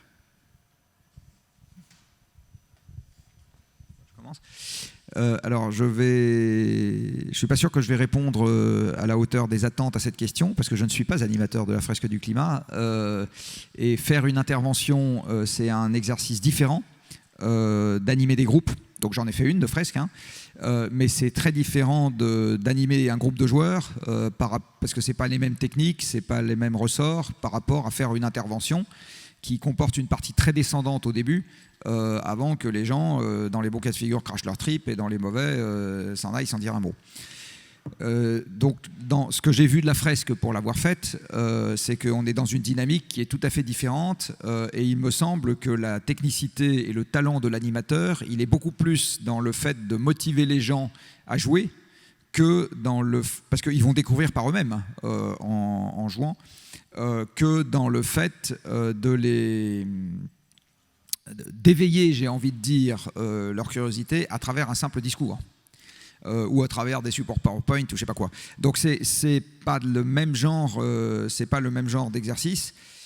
À mon avis, un des points communs, c'est que moi j'aime bien les interventions dans des publics qu'on prend un peu par surprise, qui sont à la fois des publics plus difficiles, mais ceux auxquels on va vraiment apprendre quelque chose, parce que ceux qui viennent volontairement à une conférence que je fais, maintenant en fait j'évite, je fais plus de conférences grand public, parce que je sais très bien que je vais avoir que des gens qui ont déjà écouté 50 fois ce que j'ai raconté, donc la valeur ajoutée que je peux avoir est nulle. Donc quand maintenant on propose des trucs grand public, je dis toujours non. Parce qu'en fait, ça ne sera jamais grand public. Ça va être restreint aux gens qui savent, justement.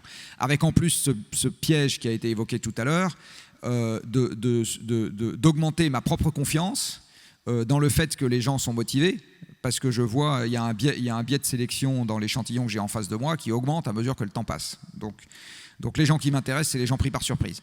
Donc c'est les séminaires d'entreprise à des gens à qui on n'a rien demandé, et je pense que la fresque du climat correspond plus, dans les bons cas de figure, à ce genre de public. C'est-à-dire des gens qui n'ont rien demandé. Il y a quelqu'un qui a dit tiens, ça serait rigolo de faire ça. Il a réussi à convaincre je ne sais pas qui de louer une salle et de coincer les gens. C'est encore plus vrai pour les élèves à qui on ne demande pas leur avis avant de les envoyer en classe.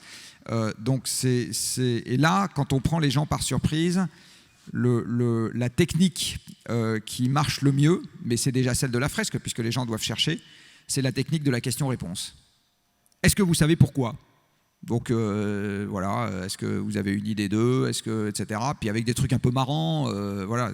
Donc c'est la technique du quiz qui leur permet de rentrer dans la dynamique. Et dès que vous avez commencé à leur donner envie de chercher, le jeu est lancé, puisque la fresque, encore une fois, ça n'est que ça. C'est une espèce de jeu de piste, quoi, au fond. C'est le jeu de piste du climat, quoi. Bon. Donc il suffit de donner envie aux gens de commencer à chercher. Après, le reste, j'ai envie de dire, se passe tout seul. Et la dernière chose pour ce que j'en ai vu qui me paraît importante, donc c'est peut-être là que les animateurs de temps en temps se sentent un peu inconfortables, c'est qu'il faut être capable de répondre aux questions en cours de route sur pourquoi c'est comme ça. Donc là, vous me dites que, pourquoi c'est comme ça. Et alors là, par contre, je pense qu'il y a un vrai sujet, parce que le défaut de réponse peut mettre les gens dans une rupture de confiance vis-à-vis de la dynamique. Voilà. Donc je pense que c'est surtout ça qui est le point qui peut éventuellement être à travailler. Là, il n'y a pas tellement d'autres manières d'apprendre que l'expérience, c'est-à-dire on se fait avoir une fois, on se dit qu'on ne se fera pas avoir une deuxième, quoi. Non mais... Mais on a aussi le droit de dire on ne sait pas en tant qu'animateur. Oui, absolument. Voilà. Il y a une question au fond. Il y en a. Oui, bonjour. Moi, il me semble que pour avoir animé quelques fresques du climat, je suis aussi shifter. C'est vraiment la synergie entre les participants. C'est-à-dire qu'on croit que les participants connaissent peu, mais finalement, c'est pas vrai. Et il se passe réellement un transfert de connaissances, de compétences. Enfin, moi, je trouve que c'est ce qui est le plus constructif, la synergie entre les participants. Voilà. D'accord. En fait, monsieur, vous répondez à la question de Frédéric. Oui. Est-ce que vous avez une question, vous-même ? Ben non, finalement. D'accord, ok. Merci beaucoup. Est-ce que ceux qui veulent poser une question peuvent lever la main, s'il vous plaît ? Donc j'en vois une là. Hop. Une là. Bon. Une là. Bonjour. Oui. Alors il me semble que toute opinion, toute conviction, toute nouvelle connaissance doit s'imbriquer dans les opinions, convictions qu'on a déjà. Il y a une sorte d'écosystème mental. Est-ce que vous pensez que cette vulgarisation sur le changement climatique a du mal à faire sa place dans les opinions qui sont déjà fréquemment dans la tête des gens ? Et comment devrait-on réagir, selon vous, alors petit exemple que j'ai en tête, le progrès humain est inexorable, il y a peut-être une guerre mondiale, quelque chose comme ça, mais à quelques coups de frein près, le progrès est inexorable. Donc la déstabilisation du climat, c'est pas possible. Ou alors c'est un problème mineur qu'on va contourner. Est-ce que ces deux convictions Étienne, sont en contradiction, par exemple? En tant que philosophe? En tant que philosophe, je n'ai rien de spécial à dire. Moi, je vais plutôt parler là de ce que je ressens comme vulgarisateur. C'est-à-dire que si vous m'aviez posé la question il y a 2 ans, je vous aurais dit, pour faire de la bonne vulgarisation, il faut choisir un sujet et le travailler à fond. Moi, ça a été la physique quantique, et donc j'ai étudié les équations de la physique quantique, le formalisme, les implications philosophiques, l'histoire de la physique quantique, la vie et l'œuvre des pères fondateurs de la physique quantique, le type de problème qu'ils avaient à résoudre. Ça m'a pris des années, et une fois qu'on a fait ce travail, on se sent capable, à tort ou à raison, de parler à différents publics, prisonniers, parlementaires, étudiants, collégiens, grand public, etc. Et on tombe évidemment dans le biais que vient de rappeler Jean-Marc, à savoir qu'on a l'impression que ça marche. On a l'impression que ça marche. Les gens viennent aux conférences, posent des questions intelligentes, on corrige les copies des étudiants, ils ont compris le truc, on écrit des livres, on reçoit du courrier des lecteurs, visiblement les gens ont compris le bouquin. Donc on dit, purée, ça marche.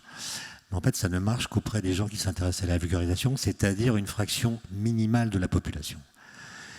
Et ça, c'est le Covid qui me l'a montré. Voilà, moi, c'est en voyant le Covid que j'ai compris que la vulgarisation, c'est un échec. Voilà. Ah ben non, on ne va pas rester là-dessus. Attendez. Un échec relatif pour mettre un peu d'Einstein dans l'affaire. Mais ça veut dire qu'il faut qu'on nous repensions nos moyens d'accès au grand public. Voilà. Et le grand public, lui, il entend des choses, il est soumis à un flux d'informations. En fait, dans les mêmes canaux de communication circulent des connaissances, scientifiques ou pas, des croyances, des opinions, des commentaires, des bobards. Et toutes ces choses, circulant ensemble, bien qu'ayant des statuts différents, se contaminent. Mais quand vous avez affaire à une connaissance, on va vous dire, mais est-ce que ce n'est pas la croyance d'une communauté particulière? En l'occurrence, celle des climatologues, qui serait une sorte de communauté qui aurait intérêt à aggraver la situation pour avoir des rentes. Et puis quand vous avez affaire à une croyance, on va vous dire, mais est-ce que cette croyance n'est pas une connaissance qui aurait été injustement méprisée? Une sorte de sagesse populaire. Étienne Klein, sur la question du progrès quand même. Ah mais le progrès... Juste, qu'est-ce qu'on peut la question est réglée. On a fait ça avec un collègue de l'Académie des technologies qui s'appelle Gérald Bronner. On a étudié un logiciel qui compte l'occurrence des mots dans les discours publics. Et on a vu ce que tout le monde devine. Ce mot progrès qui a été écrit pendant 3 siècles avec une lettre majuscule a perdu sa majuscule après la Deuxième Guerre mondiale. Et il a commencé sa lente décroissance en 1981. Époque où apparaît un mot très ancien qui est réactivé, mais que moi en tant qu'étudiant je n'ai jamais entendu à l'époque, qui est le mot innovation. Le mot innovation monte. Le croisement de la courbe du progrès qui descend et la courbe de l'innovation qui monte se produit en 2003. Et la disparition complète du mot progrès dans les discours publics se produit dans le quinquennat 2007-2012. Vous pouvez le vérifier simplement, tous les candidats à la présidentielle en 2007 utilisent le mot progrès dans leur rhétorique.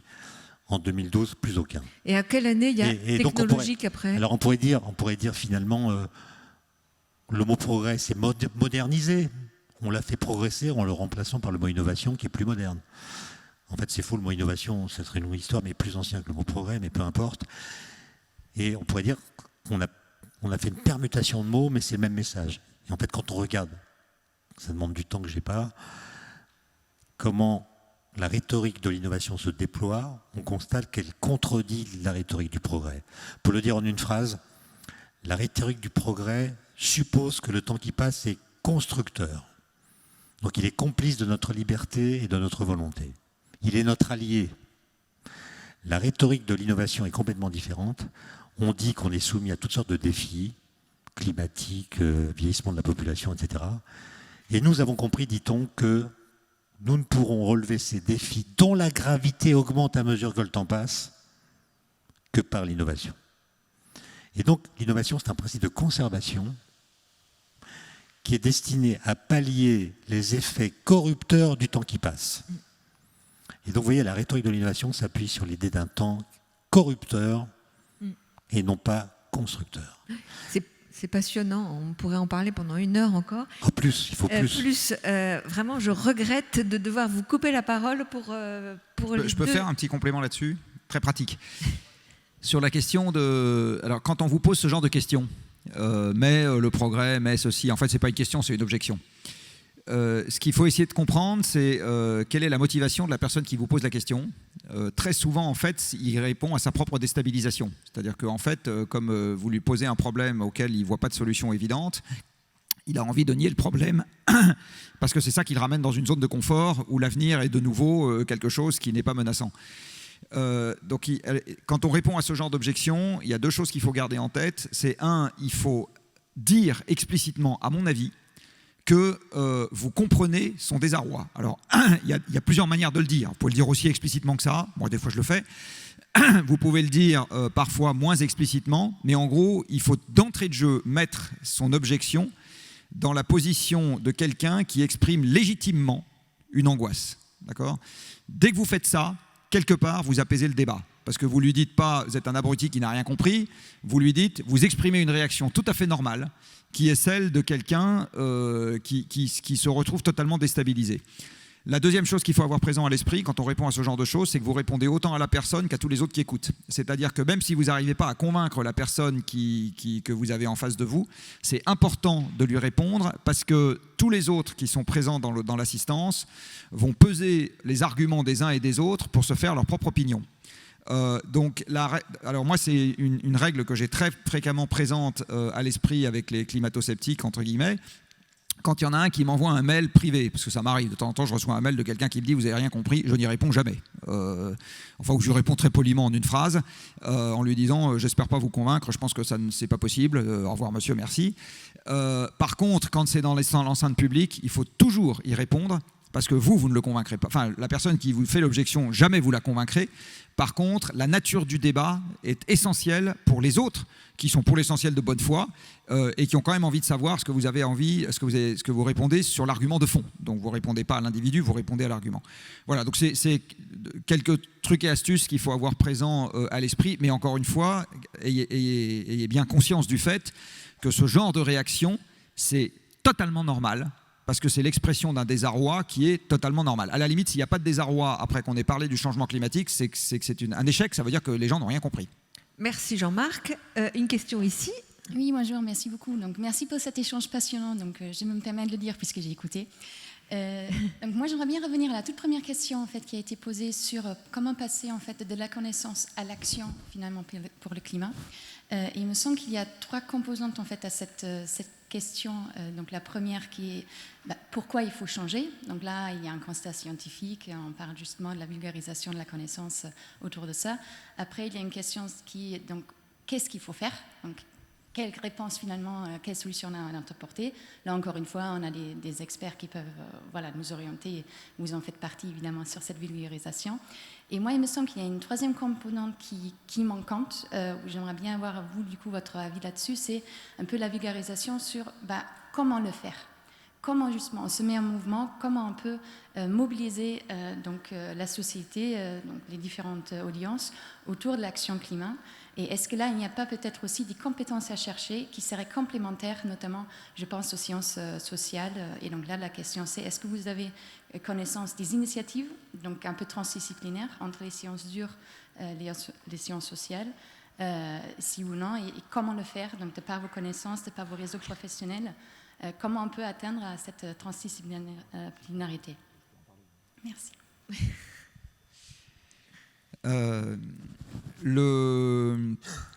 Je vais faire une réponse philosophique, comme ça donnera l'occasion à mon voisin non, pas du tout, au contraire, de me contredire ou d'embrayer, qui est, faut-il changer ? J'en sais rien, moi. C'est pas une vérité scientifique de changer, ça c'est un choix collectif. Dans la question du changement climatique, il est du rôle de la science d'éclairer le débat. Maintenant, savoir si on doit se goberger tant que ça passe et advienne que pourra derrière, ou si on doit se mettre au régime tout de suite, c'est pas une vérité scientifique, ça. C'est un choix. C'est un choix moral. C'est un choix éthique. C'est pas du tout un choix scientifique. Donc, quand personnellement je milite pour qu'on y aille mollo sur la question des émissions de gaz à effet de serre, j'exprime une préférence. Ce n'est pas du tout une vérité scientifique que j'exprime, hein. J'exprime une préférence. Et je pense que là aussi, c'est essentiel et ça renvoie à la question du désarroi. Il y a des gens qui vont dire, tant que ça passe, on s'en fait péter la panse et ensuite on verra bien. C'est une forme de préférence. Discutons-en. Bon. Alors après, si on est du côté des gens qui préfèrent qu'on appuie un peu sur la pédale de frein, la question sur comment on passe à l'action, je me méfie énormément des règles génériques et générales sur il n'y a qu'à mettre ensemble des physiciens et des sociologues et tout se passera bien.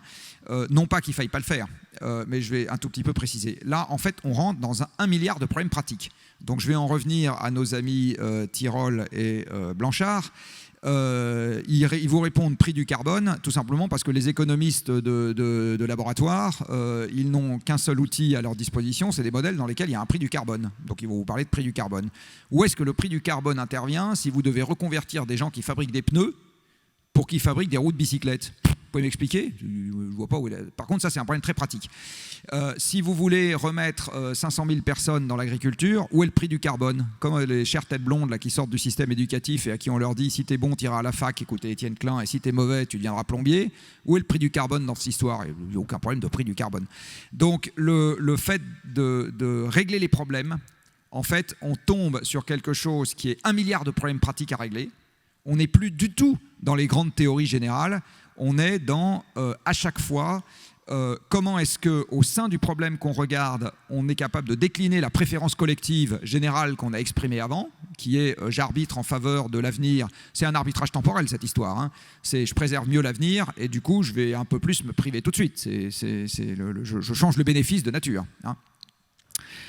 L'idée qu'on va gagner partout et tout le temps sur tous les tableaux, c'est pas vrai. Donc quand il y a des gens, même que j'aime bien, qui disent tout le monde a tout à y gagner à s'occuper du changement climatique, c'est pas vrai. Tous autant que nous sommes, on a tous quelque chose à y perdre à court terme. Bon. Donc le passage à l'action, il est dans le fait d'arbitrer, de faire une hiérarchie des renoncements et une hiérarchie des préférences, d'être capable de la gérer et d'être capable de décliner ça dans 1 milliard de problèmes pratiques, y compris la manière dont on gère les salons de coiffure. Donc le passage à l'action, il va demander des compétences qui varient en fonction du domaine qu'on est en train de regarder. Que là-dedans, il n'y ait pas que de la science dure est une absolue évidence. Je parlais tout à l'heure de la gestion des émotions, c'est pas de la science dure, ça, c'est même pas de la science tout court. Enfin, on peut avoir une démarche scientifique dans la façon dont les gens réagissent, c'est-à-dire faire des observations statistiques, savoir que mis dans telle situation, il y a 45% des gens qui préfèrent réagir comme ça et 55% qui préfèrent réagir autrement. Ça, oui, ça aide. Donc les sciences sociales qui ont une capacité à orienter l'action sont extrêmement utiles. Celles qui sont purement qualitatives, c'est plus compliqué d'en faire quelque chose. Donc même au sein d'une discipline, il va y avoir des choses qui vont être utiles quand il s'agit de passer à l'action et d'autres qui restent très théoriques et qui vont être beaucoup plus difficiles à exploiter. Voilà. Mais j'insiste vraiment sur un point, c'est que quand on passe à l'action, c'est 1 milliard de problèmes pratiques, c'est beaucoup moins des grandes théories générales. Alors les problèmes pratiques s'organisent, se planifient. Du reste au Shift, on est en train de travailler à proposer notre propre planification sur la façon de décarboner l'économie. C'est le plan de transformation de l'économie française, là, certains d'entre vous sont peut-être au courant, où il y a plein de rapports intermédiaires qui sortent en ce moment là, et qui sont ouverts à la critique, à la réfutation. Alors donc si vous avez un peu le temps pour les lire et faire des remarques, allez-y. Hein. Donc on va faire une proposition à la rentrée de plan opérationnel, et à ce plan opérationnel ont travaillé des gens de plein de disciplines différentes, mais ça peut être des gens qui gèrent des livraisons dans une boîte de fret, comme ça peut être des gens qui font de la sociologie universitaire. Donc il y aura tout là-dedans, voilà. Mais j'insiste vraiment sur le encore une fois, c'est des problèmes pratiques qu'on a à résoudre à un moment, et ces problèmes pratiques renvoient toujours à une hiérarchie des préférences qui ne relève pas de la science dure, qui relève vraiment de la... Voilà. Donc ce qu'on peut faire, c'est éclairer ce choix, mais à un moment, c'est un choix. Merci Jean-Marc. Une question au fond? Oui, bonjour, merci beaucoup pour ces échanges. Je me posais la question, aujourd'hui, journée aussi fresque du climat orienté entreprise, la notion de temporalité, de temps court, temps long.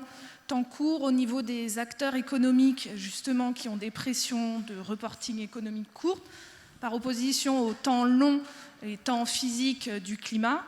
Et la troisième notion d'urgence climatique, en fait. Comment nous, aujourd'hui, au quotidien, en tant qu'acteurs dans nos entreprises, réussir à faire ce grand écart entre temps court, temps long, réussir à convaincre en face de nous nos interlocuteurs économiques, financiers, avec ces notions, justement, et ces déploiements de fresques du climat en entreprise. Merci beaucoup à vous. Donc, temps court, temps long, urgence. Bon, je sens que vous attendez une réponse, mais c'est une question trop difficile pour moi. Déjà, dans l'expression urgence climatique, je me demande s'il n'y a pas une contradiction, c'est-à-dire de quoi on parle, puisqu'on vient de dire que la temporalité du changement climatique est une temporalité très longue, que l'agir immédiat n'a pas d'effet à court terme, c'est pour le long terme que les effets se feront voir. Donc quand on parle de l'urgence climatique, on peut sans doute parler de l'urgence à agir, et cette urgence à agir n'aura pas d'effet rapide. Et ça, je pense que c'est la grande difficulté de cette pédagogie. Mais pour revenir à ce que disait Jean-Marc, à qui je suis d'accord, c'est qu'on a compris quand même une chose, c'est que la science qui produit des connaissances produit aussi et surtout de l'incertitude. Mais c'est une incertitude d'un type très spécial. C'est-à-dire que la science ne vous dit pas ce que vous devez faire des connaissances qu'elle vous donne. La physique nucléaire ne vous dit pas si vous devez faire des centrales nucléaires. Elle vous dit comment les faire. La biologie ne vous dit pas si vous devez faire des OGM. Elle vous dit que vous pouvez les faire. La climatologie vous dit ce qui s'est passé, ce qui se passe et ce qui va se passer. Elle ne vous dit pas ce que vous devez faire compte tenu de ces connaissances. Et donc je pense qu'on est dans une société qui a besoin de débattre du type de compagnonnage que collectivement nous allons organiser à partir de ces connaissances. Sur les OGM, sur le nucléaire, sur la 5G, c'est toujours la même question. D'accord ? Et le problème, c'est qu'on ne sait pas faire. Alors vous parlez des sociologues, il faudrait peut-être inventer une ingénierie sociale pour apprendre à débattre. Je vous rappelle que, c'est ma conclusion, le verbe débattre, c'est un très vieux mot de la langue française. C'est un mot du XIIe siècle. Qui veut dire quoi? Étymologiquement, il veut dire ce qu'il faut faire pour ne pas avoir à se battre. Donc, débattre, c'est le contraire de combattre. Ça veut dire argumenter, discuter ensemble, pratiquer une politesse de l'esprit, refuser les arguments d'autorité, ça prend un temps fou, et c'est parfois emmerdant. Et on préfère, nous, le débat au sens moderne du terme, c'est les clashs entre personnes dont on connaît les positions opposées et dont on organise les confrontations. Et je pense que le débat au sens premier du terme, il faudrait trouver le moyen de le réorganiser, parce qu'aujourd'hui, on voit bien que le fait d'avoir une opinion, c'est paradoxal, mais le fait d'avoir une opinion dédouane de l'envie et de l'obligation de s'instruire de ce à propos de quoi on a une opinion. Moi, je suis frappé qu'autour de moi, mes amis qui sont contre la 5G ne savent pas ce que c'est la 5G. Mes amis qui sont pour le nucléaire, ils ne savent pas pourquoi on met de l'uranium dans les centrales. Je leur dis, pourquoi on ne met pas du rubidium? Ah ouais, tiens, on devrait faire des centrales au rubidium. Ça nous changerait. Voilà. Et donc, vous voyez, c'est ça le problème. C'est qu'avoir une opinion, c'est exactement le contraire de se forger une opinion. Forger une opinion, ça demande du travail, etc. Merci Étienne. La dernière des dernières questions, Pierre. Bonjour, merci beaucoup pour vos interventions. On s'accorde sur le fait que ça va être le diagnostic qui va déclencher le changement, et donc qu'avant l'urgence d'agir, il y a l'urgence d'informer. Que la fresque du climat est un très bon outil pour le faire. Tout ça pour arriver à un petit ordre de grandeur. Je m'adresse à vous, Monsieur Jancovici. Aujourd'hui, on est 6000 animateurs de la fresque du climat. Vous avez une base de 300 000 followers, je crois, sur LinkedIn. Est-ce que vous seriez prêt à faire un appel à la mobilisation générale de messagers qui puissent relayer ces connaissances? Un appel général à quoi? À la mobilisation de tous les gens qui s'intéressent au sujet, qui sont déjà un peu informés, pour qu'ils puissent s'outiller et relier ces connaissances dans toute leur sphère de vie, qu'elle soit familiale, professionnelle ou amicale. C'est-à-dire qu'ils deviennent tous animateurs de la fresque? Grosso modo. Ah, il ne faut pas avoir peur. Je relaye assez souvent les initiatives de la fresque du climat, donc pour autant que je sois au courant en général, parce que encore une fois, je trouve que c'est une très belle initiative, quelque chose qui correspond à un vrai besoin. Ça coche beaucoup de cases. Tout à l'heure, on parlait de la question de la dynamique. Le fait de faire un jeu par équipe, ça rend les gens collaboratifs au sein de chaque équipe. C'est un truc vieux comme le monde, ça marche bien. Donc les gens s'entraident. Donc tout à l'heure, il y a une personne qui avait fait remarquer que les gens se passaient les connaissances dans le cadre du jeu, mais c'est normal, c'est la dynamique qui veut ça, puisque c'est un jeu par équipe. Donc au sein d'une équipe, les gens s'entraident. Sur la question au sein d'une entreprise, comment faire pour convaincre mes patrons et le reste, en gros, il n'y a pas de recette miracle, ça je peux vous dire, donc il faut du temps. Une entreprise, c'est à la fois une petite dictature et une petite démocratie. Il y a un truc qui est compliqué dans une entreprise, c'est que quand l'essentiel des collaborateurs commence à dire là, il faut s'occuper d'un problème, c'est de l'ignorer. Donc il faut diffuser jusqu'au moment où il y a suffisamment de monde en interne pour dire ce truc est important, donc il faut s'en occuper. Et à ce moment, nécessairement, il finira par se passer quelque chose au sein des instances dirigeantes de la boîte. Ça aussi, c'est quelque chose qui marche très très bien. Donc, pour finir de relayer pour finir sur la question du relais, je vais finir par un truc que j'ai déjà dit. Par ailleurs, quand je dis c'est vachement bien la fresque du climat aux gens qui me suivent sur LinkedIn, je m'adresse pour l'essentiel à des gens qui sont déjà convaincus. Rappelez-vous que LinkedIn et les réseaux sociaux d'une manière générale, c'est du communautarisme pur jus. Donc, les gens qui viennent s'inscrire sur mon fil LinkedIn, ça fait partie au sein de la population française des gens du sous-échantillon à qui j'ai le moins à apprendre quelque part, ou qui ont. Alors, ils sont quand même importants ces gens-là parce qu'ils vont eux-mêmes être des relais, des ambassadeurs, etc. Plus ou moins facilement, c'est dans la limite de ce que j'évoquais tout à l'heure. C'est beaucoup plus facile de militer dans un cercle dans lequel il y a déjà quelque chose de collectif. Quand les gens sont déjà rassemblés par quelque chose, c'est plus facile. Donc là où je vais finir par ça, je pense qu'il y a un gros travail à mener qui concerne toutes les organisations militantes, et j'insiste sur le fait que c'est militant. Donc c'est pour répondre à la question de tout à l'heure, c'est pas une vérité scientifique de vouloir s'occuper du changement climatique, c'est un militantisme. C'est quelque part accepter de ranger les problèmes dans un certain ordre plutôt que dans un autre. C'est ça. Il y a une question à se poser qui est de savoir comment est-ce qu'on rend les gens intéressés par le sujet qu'on manipule, parce que une autre manière aussi d'éviter l'effet de gouroutisation dont on parlait tout à l'heure, c'est d'avoir des gens qui conservent de la hauteur de vue et qui viennent en exerçant un esprit critique parce qu'ils ont un intérêt qui est fait comme ça. Bon. Et il faut favoriser ça. Voilà. Donc, pour finir sur la question très pratique, il m'arrive de relayer des initiatives de la fresque parce que, encore une fois, je trouve que c'est une action qui est extrêmement utile et pertinente et, à mon avis, assez efficace. Merci Jean-Marc. Donc, Cédric, un mot. Merci, oui. Juste une annonce. Donc, je profite. Merci déjà Étienne et Jean-Marc pour d'être intervenus aujourd'hui.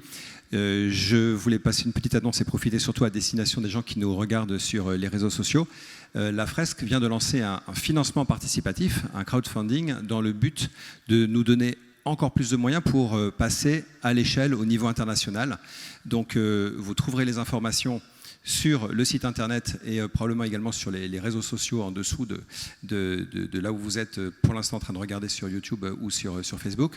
Le but pour nous, c'est de financer notre capacité à aller à Glasgow, à mobiliser du monde, à être présent sur place. Notre objectif, c'est qu'il n'y ait pas un seul négociateur du climat qui n'ait pas vu au moins une fresque sur un mur ou qui n'ait pas eu l'occasion de jouer à la fresque ou de voir des gens jouer.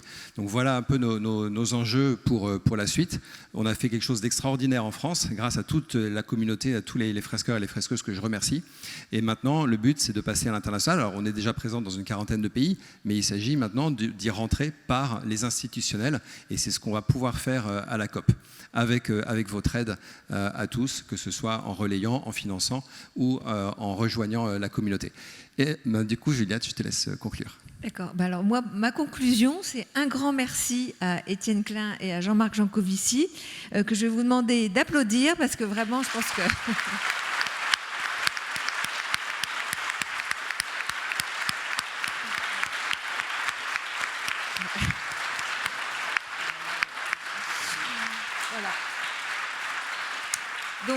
C'était vraiment un plaisir d'avoir animé ce débat. J'espère que pour tout le monde aussi, enfin voilà, c'était passionnant, ça aurait pu encore durer des heures, mais le temps file et on passe à la suite. Donc merci encore et à bientôt, j'espère.